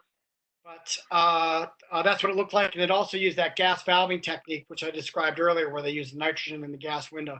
So this is really the first ALD reactor is patent. And then that is the picture of the first production scale ALD reactor. What's nice about the Santola design is that he did use solid precursors, and you can heat those right up underneath your substrate. And then and you would get that gas exposure directly onto the wafer itself underneath. Slide 77. Here we have, this is a cross flow type of design. I sort of showed this slide earlier. We would typically flow an inert gas always through your chamber. It would be about 1 torr, just because we don't want to get into that. We want to keep a viscous flow part of the reactor. If we go below 250 millitorr, we're going to get into this turbulent regime where we don't get effective transfer of the ALD precursors. We would have we'd utilize the reactive sticking coefficient, the amount of chemical precursor, the flux, and the vapor pressure, all to determine, all go into determining how long of a chemical exposure I need for a given particular chemistry. In some of these reactors, we heat externally, where we just wrap this. We have this tube in a furnace, or we wrap it with heating tape, and we just heat radiatively.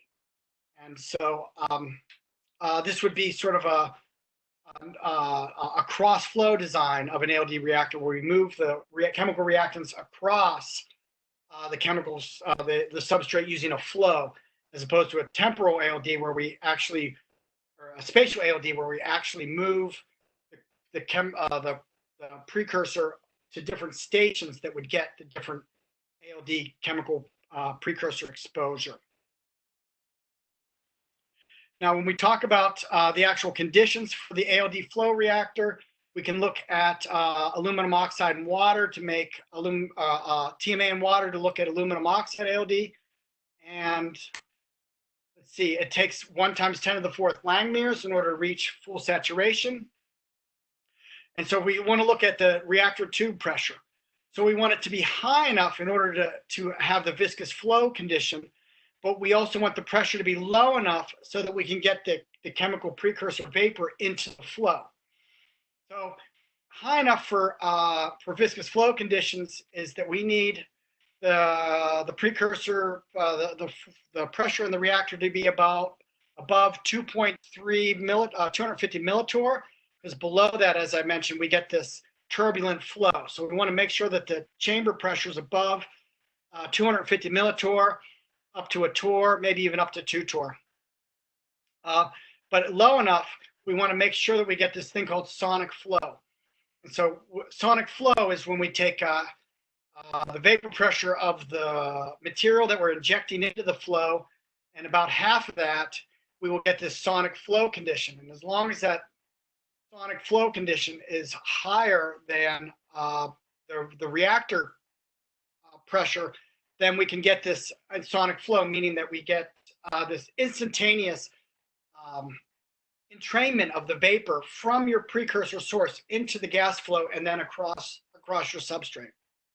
So when you want to build an ALD reactor, we want to keep this reactor, the pressure of the reactor above 2.5 millitorr or 250 millitorr and below 5.8 torr. And so these conditions are exclusively for the vapor pressure that's associated with the trimethyl aluminum and the water exposures. Different vapor pressures, we have slightly different pressure conditions of where the optimum flow is, the optimum pressure of your reactor is, in order to get the sonic flow condition. Typical flow rates in a home-built ALD reactor can be between 25 and 50 skims of nitrogen flowing through your reactor. And that moves about maybe a meter a second. That flow is just moving so quickly across the substrate. So to get this sonic flow condition, as well and avoid the turbulent flow, but you also want to have a flow condition where you get this sonic flow and a fast amount of carrier gas flowing across your substrate. Now, laboratory ALD reactor. This is a hot wall reactor, and if you're just getting started in ALD reactors, in ALD chemistry, and you want to build an ALD reactor, I strongly recommend this reference on the bottom of page 79. These are the particular conditions that he flows it. As I mentioned earlier, he had this Jeff had this two pneumatic valve scenario in order to get the precursors into the chamber, which made it much more effective in terms of the pulsing and the lack of contamination. So I won't elaborate too much on this, but if you're interested in more detail, please look up that reference. Another plasma ALD reactor. This again is the laboratory ALD reactor. This was used by Kim at IBM to deposit titanium, aluminum, and tantalum metals, all which form oxides very, very quickly. So he had his substrate in the picture below. He had this inductively coupled plasma source on the top. And so he would inject his tantalum tetrachloride in there, and then he would expose it to a hydrogen plasma through ICP, and then repeat those pulses. And so this was taken out of his paper. Initially, you can see it was done in 2002, but he was able to deposit aluminum, titanium, and tantalum metals through a plasma ALD type process. It was a very low growth per cycle, but he could do it at a reasonably low temperature. Slide 81. This is a rapid ALD type of process by Sundu Technologies, and they called it SMFD, synchronously modulated flow and draw. This was to put down a lot of aluminum oxide, a very thick amount of aluminum oxide in a very short amount of time. Its application was to take electronics for the military and coat all those electronics with aluminum oxide to protect it from any outside environment. And the way that worked is that the The purge step is that you would just normally have nitrogen flowing across your wafer, like in the slide on the left, the picture on the left.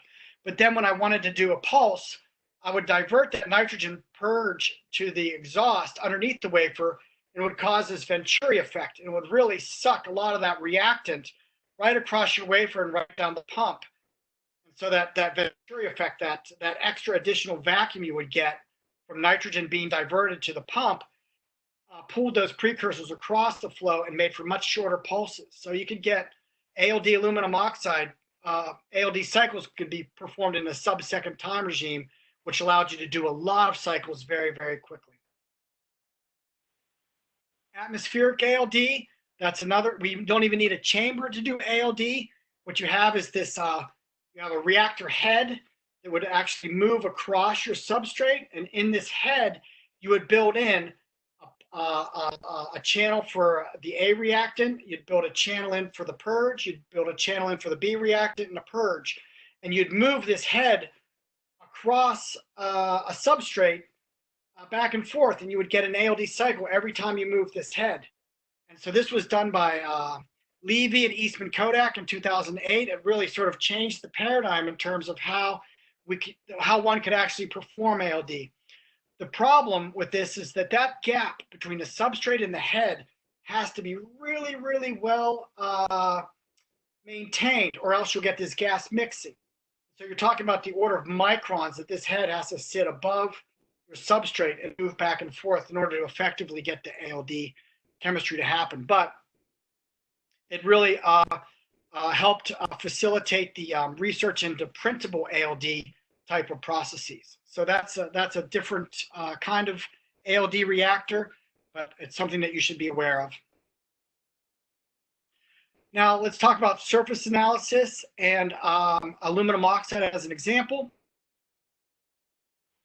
So quartz crystal microbalance, if you're familiar with that, that's really the go-to tool in a laboratory type of reactor to see if anything is growing on an ALD substrate. You can watch it in real time as the mass gains on your quartz crystal microbalance as you perform these pulses. And so that's really, really an effective way. The downside is that those microbalances can be somewhat temperature and pressure sensitive. So you might see your signal drift as you bring in pulses that are cold or a high pressure pulse. You might see these transients in your mass trace, thinking that you're growing something, but then after a while, it doesn't seem to look like it's growing anything. So numerous times I thought I had a film, and then it was just a transient in the quartz crystal microbalance.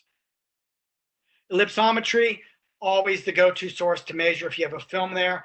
It's a little bit tricky because it relies on optical constants of materials, and the material that you're growing might not have the optical constant that you're putting in there, and so of your film, and so you might get an artificially high or artificially low value of thickness. But if you can tune that up a little bit, you can at least detect if there's a film growing on your substrate with ellipsometry. X-ray reflectivity, if you have the resources or that capability, really can determine both the density of your film and the thickness of the film with computer fitting. And so that's really the go-to method if you really want to see if a film is there, because you can get the density and you get the thickness. Other techniques would be 4-point probe in order to detect the conductivity of your film. TIR is useful, whether you use it on particles or through a wafer of silicon to detect what bonds are there. Mass spectrometry can look at the byproducts of an ALD reaction. OJ can look at a surface, see if you have like your aluminum and your oxygen on a surface and no silicon. XPS is more detailed, where you can actually look at the bonding between what bonds are being broken and what bonds are being formed. You can also use SIMS, secondary ion mass spectrometry, to look for contaminants in a film to see if you're leaving any leftover precursor in there, like chlorine or or carbon, which might be part of your chemical precursor that you don't want in your film. So you can use SIMS to look for contaminants. And there's obviously many other techniques that are outside the scope of this webinar. Ellipsometry, I'm not going to elaborate on it, but you just look at a shift in the polarization of light, and that shift in polarization is due to the optical constants of the film, as well as the thickness of the film. And so if you know your optical constants, then you can determine the film thickness.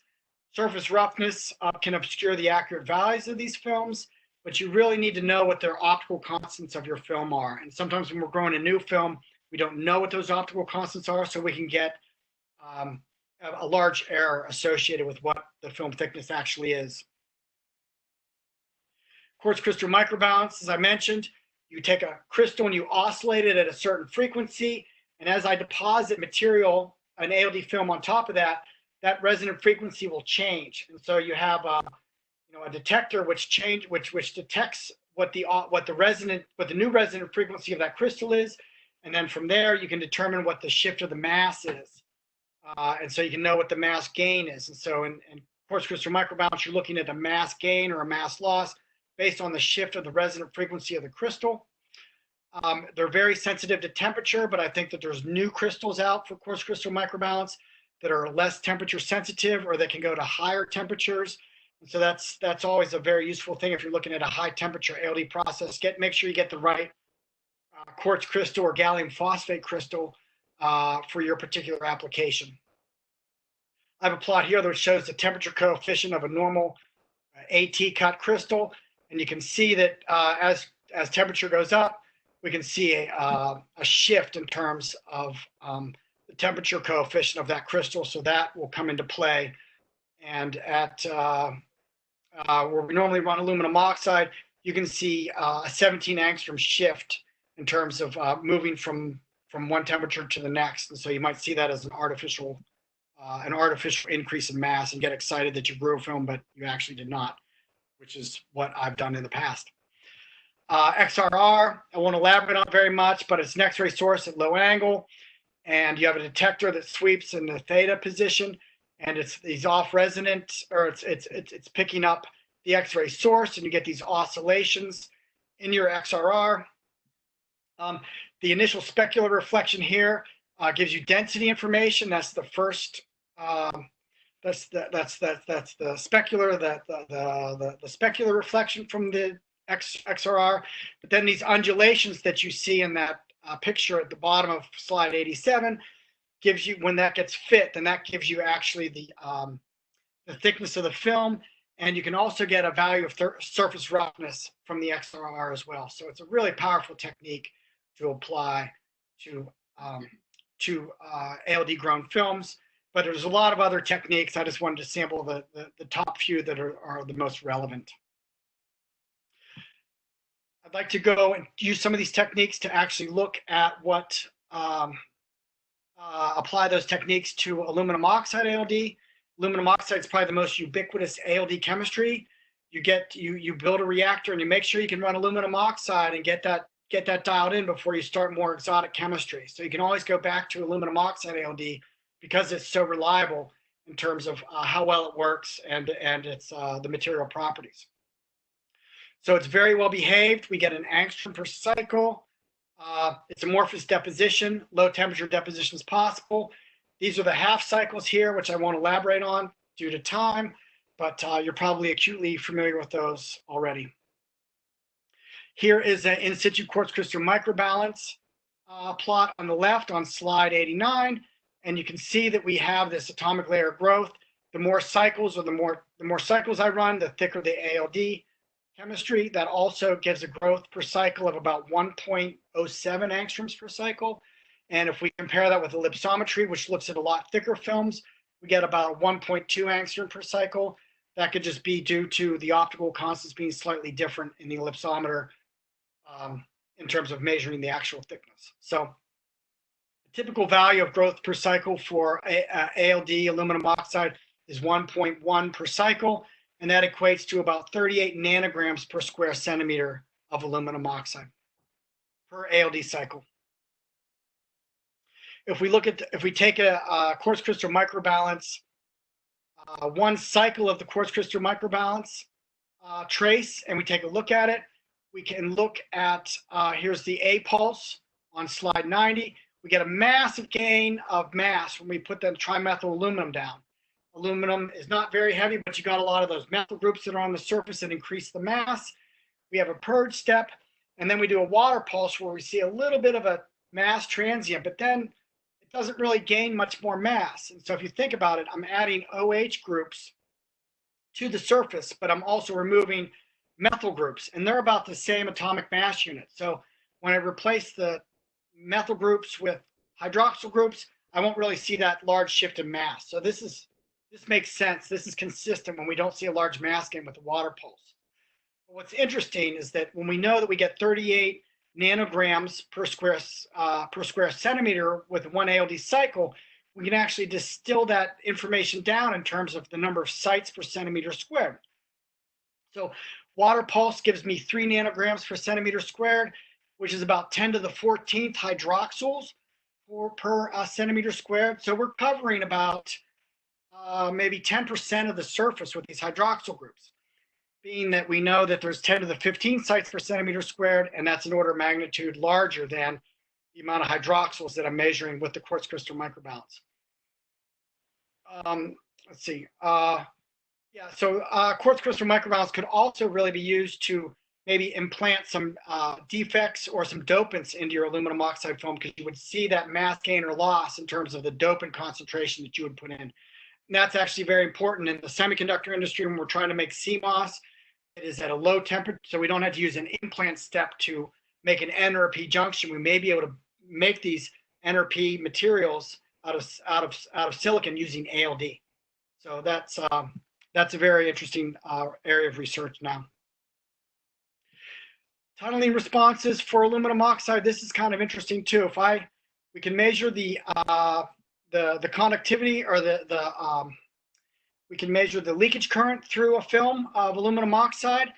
And so we can use a mercury probe or a 4-point probe on silicon. And so in my plot here, I have different film thicknesses, and then the current that goes through that film as I apply voltage.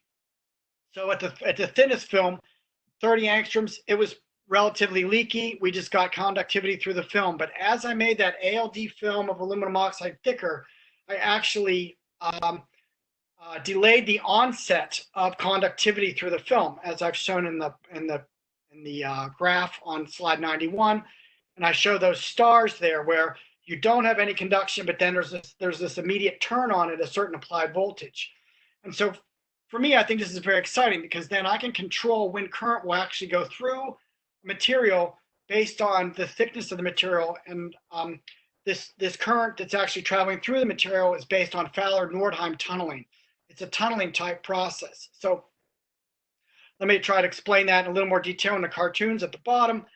We have a small voltage, and we have a standoff of, there's no electrons that actually flow through the film. But as I increase that voltage, I'm actually tipping the band diagram of the aluminum oxide to make it a thinner barrier. And so as I increase that voltage, I make this barrier, instead of being a rectangle, I make it into a trapezoid, or I make it into a triangle, which is effectively thin enough for electrons to physically tunnel through the barrier itself. And so when I look at this plot, I'm actually seeing this Fowler-Nordheim tunneling turn on at a given voltage, at a given thickness of film. And so I can think of myriad applications where I want a certain voltage for a certain current to go through something, and I can get this Fowler-Nordheim tunneling I can observe that Fowler-Nordheim tunneling just by changing the thickness of a film of aluminum oxide. So that, I think, is very interesting as well. On slide 92, we're applying FTIR, and I will try to go through these slides a little more quickly. The FTIR, we can see that if I take an FTIR spectrum of a substrate, and then I do an ALD pulse, and then I take an FTIR again, and I subtract these two, what I will see is that I will get where in the FTIR over here on the picture on slide 92, I can see in a trimethyl aluminum pulse, I can see that the hydroxyl groups are disappearing by a negative pulse on the trace, but then I see these methyl groups increase in intensity as a positive pulse in the difference spectra. Again, then when I do a water pulse and I go in difference mode, I subtract those two spectra, I can see an increase in the hydroxyl coverage, and then I see a loss of the CH bond in the methyl groups. So I can actually physically watch the switching going from a hydroxyl surface to a methyl terminated surface just by looking at different spectra in the FTIR. And that could be used for all sorts of different ALD chemistries to watch this switching. What ALD chemistry is actually physically happening on the surface, what bonds are being broken and what bonds are being formed. I have this low temperature. I see that low temperature growth of aluminum oxide has different properties. That'll also happen with other ALD films as you try to push to lower temperatures or higher temperatures. You'll see the properties of the ALD film change. In this example, primarily it was the density that changed dramatically at lower temperatures, and so typically we want the denser the film, the better electrical properties, the better barrier. So I won't elaborate on this very much, but you can see that there's a definite shift in ALD properties as I move around that temperature window.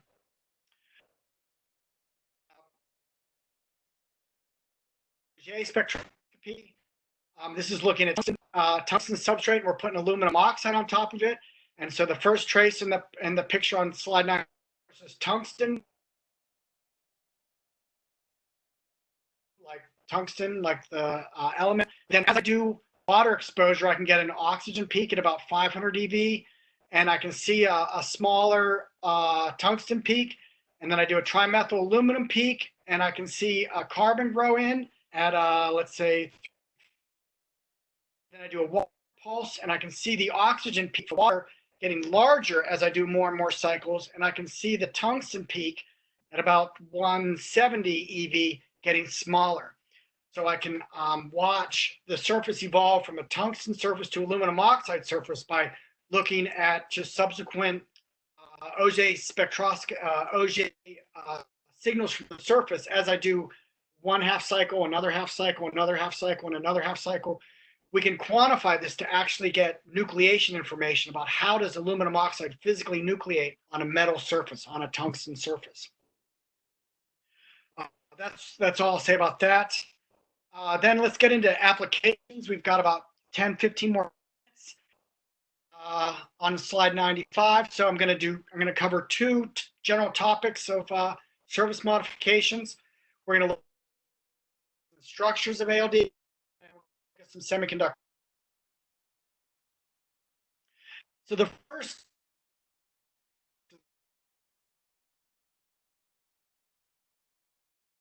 we want to try to reflect X-rays. To reflect because everything absorbs rays. So what I can do is if I make a material that's high density material, low density material, and a high density material, low density, if I make this nanolaminate stack of the appropriate thicknesses, I can get a Bragg reflection. Oh, okay. I'm on slide 96. I heard you might have lost my slides. So you make this laminate stack of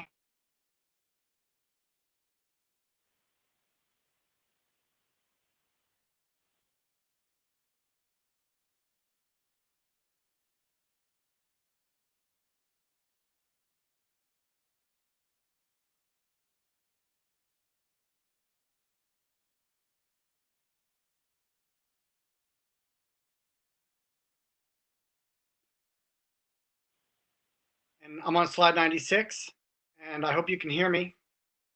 I've lost contact with the mothership.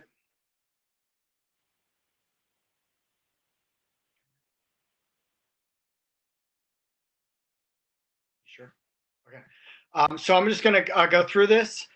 I'm on slide 97, and this was an X-ray mirror that we were able to make using these nanolaminates by changing the thickness control, all with ALD.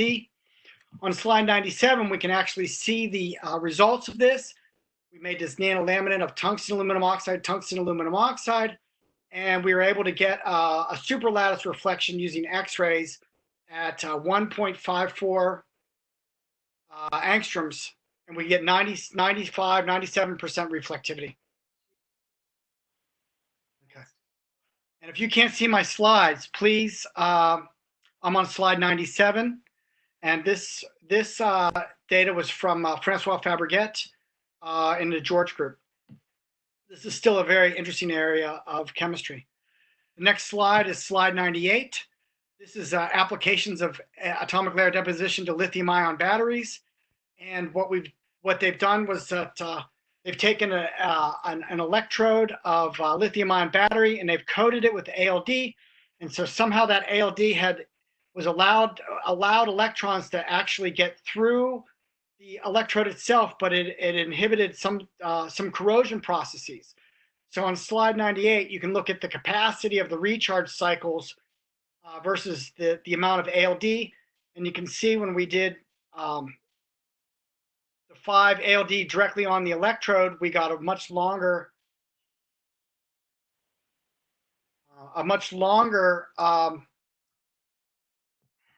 a number of cycles.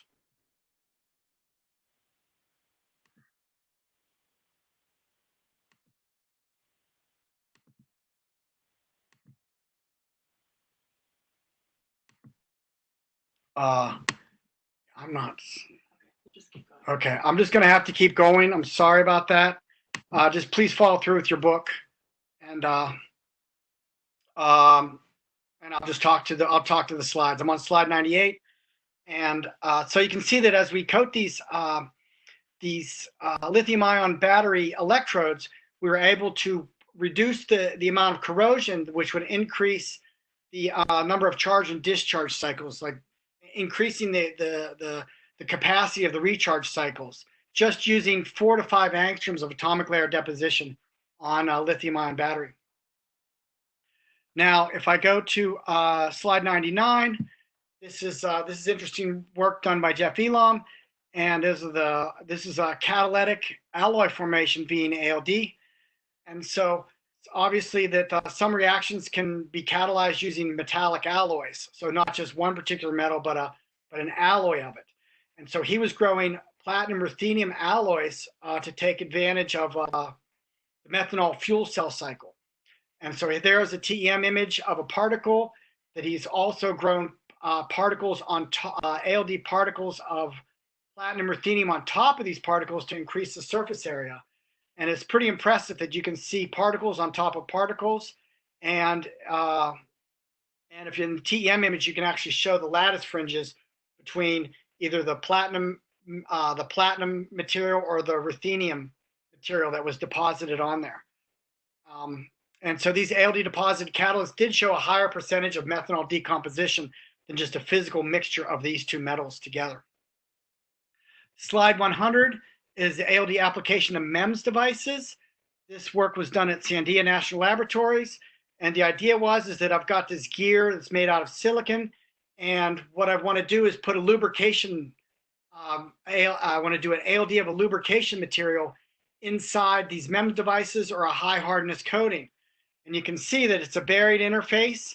And as we did lubrication, ALD chemistry, we could get deep inside the gear hub and then reduce the stiction and make the gear last longer, just because it was lubed through an ALD chemistry that was getting itself deep into these buried interfaces.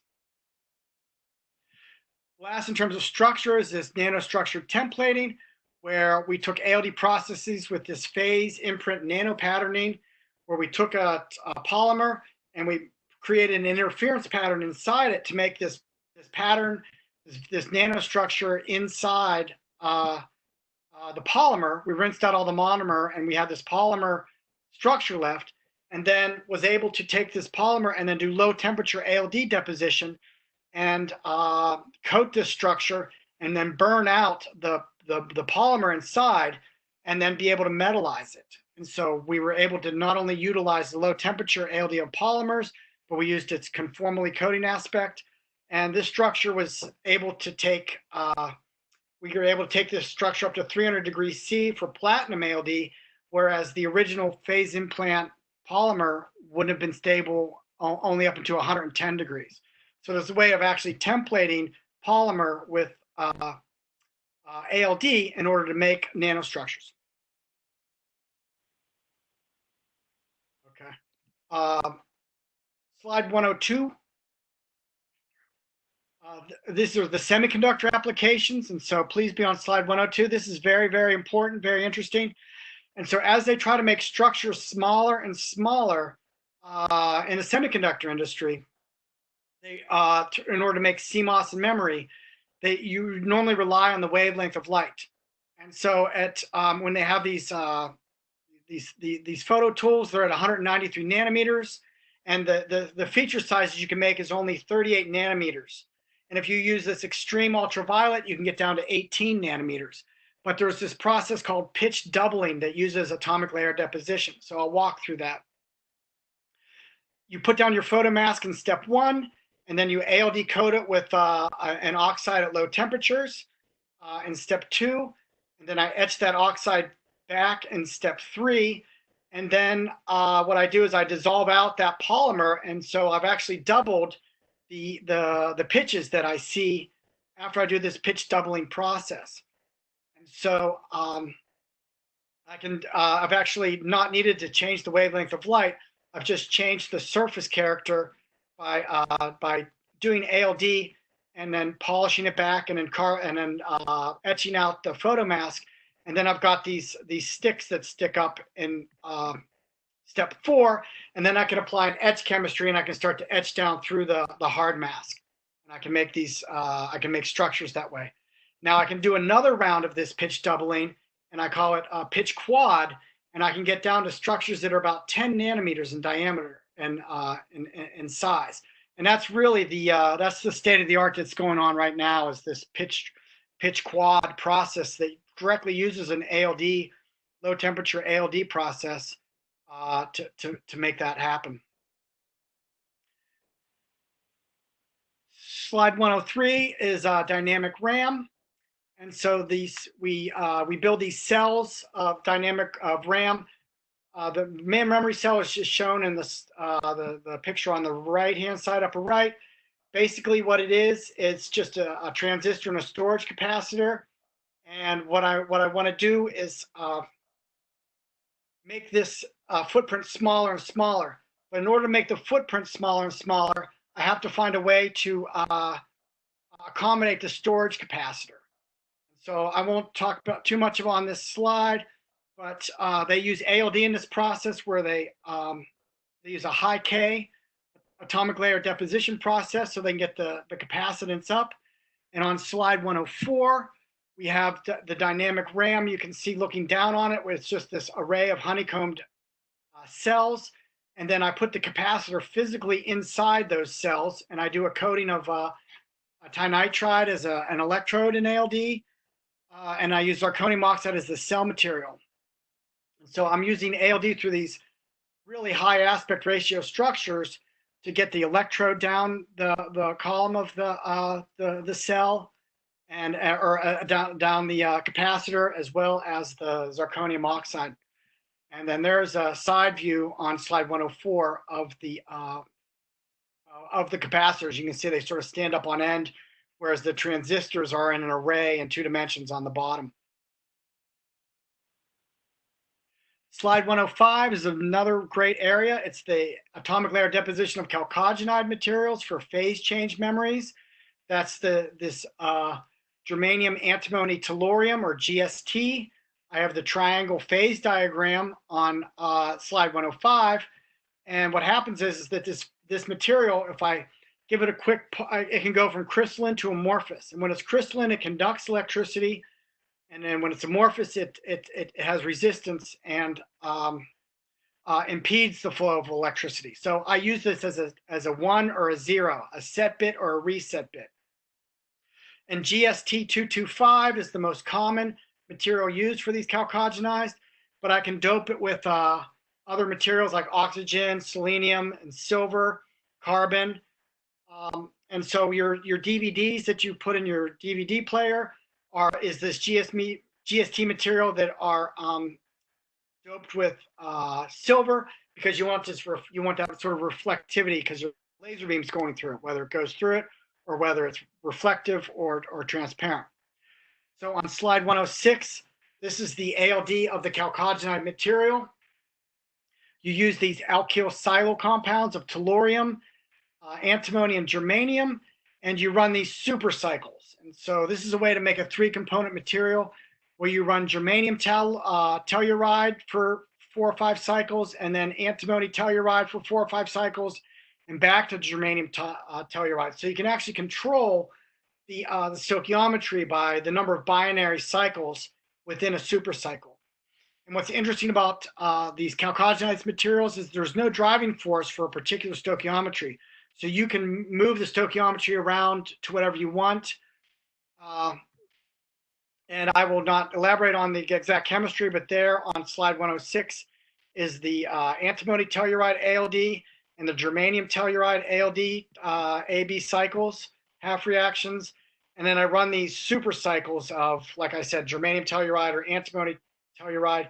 And they've grown these materials, and they were able to run this GST in a set and reset over 1 million times, so to use as a memory, we could read and write it and rewrite it over 1 million times, which is actually very, very impressive for an ALD material. The last application I have is the high K metal gate and logic devices. As we know that slide 107 has pictures of explaining the problem with doing that. Typically, it's silicon oxide is our gate material, but we want to replace it with hafnium oxide because it's higher K. As we shrink the size, the dimension of the gate, we have to maintain the capacitance. But maintaining the capacitance means making the silicon oxide thinner and thinner. But it's just too thin. Because so I'm going to replace that material with hafnium oxide, which has a higher dielectric constant. So there's 2 ways to go about doing that. And when I use this I'm going to use high K using hafnium chloride and this TDMAH precursor. So the problem being is that when I try to put down hafnium chloride, I use an oxidized source, which actually oxidizes the underlying silicon, and then I make silicon oxide, which is a capacitor in series, which decreases the capacitance. And so the trick that industry does is they take raw silicon, they put half aluminum oxide on it. This is slide 108. And then I make an aluminum oxide silicon interface, and then I put the hafnium oxide on top of that. And so by doing so, I reduce the trap states at the interface, and I inhibit the silicon oxide from diffusing into the hafnium oxide to make silicon oxide. The other method is this TDMAH, the tetradimethyl hafnium precursor. And this is interesting because the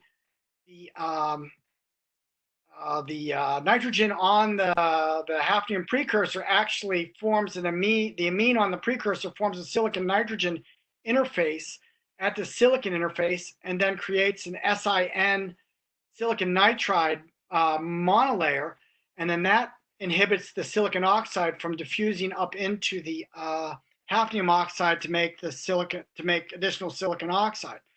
And so that's another trick that they do to try to get these high K metal gates on silicon. And typically they'll add extra nitrogen into the mix to promote the silicon nitride barrier formation. One last note is that hafnium oxide is the preferred metal or preferred gate dielectric that they use on FinFETs. So this chemistry is critically important for the advent of the FinFETs. And so slide 110, I'm just going to bring it on home, is that there's a lot of additional areas of ALD research. Some of them have to do with trying to deposit bone with ALD on implants. We have photo ALD, where we can try to shine light on a surface to initiate a reaction of ALD, and so on and so forth. So with that being said, I'd just like to conclude and say that ALD is understood by examining the root vacuum and surface processes. It's a technique to deposit very thin films. We have atomic thickness control. We can code high aspect ratios. We can do it at low temperatures. Precursors can be gases, liquids, or solids, or precursors. They come with their own advantages and disadvantages. There's myriad of elements and compounds that can now be deposited. The ALD application space is growing, and you're just going to continue to see ALD advance in many areas of nanotechnology and semiconductor device manufacturing. And I just want to thank you, and I want to thank everybody for taking this class. And I want to just give my humble apologies for the delay in the slides and for you having to need to use your book in order to follow along with this. So I hope you found this value added and really great. Thank you very much for your time. Hi, everyone. This is Heather with AVS. I do want to thank you, Robert, for taking your time to present this webinar on ALD and recent developments. I'd like to thank the attendees for their patience and participation during this webinar. We hope you did get some valuable information from that. And the last slide shows some more short course programs and webinars, e-talks coming up through AVS. Following this webinar, when you close out, you'll be directed to a survey link. We'd appreciate any feedback. We are aware of the technical issues, so if you have any additional feedback, that would be appreciated. And we hope to see you again. And thank you, Robert and Amber, for hosting the webinar. And we'll see you again soon. Thank you. Thank you, everybody. Thank you.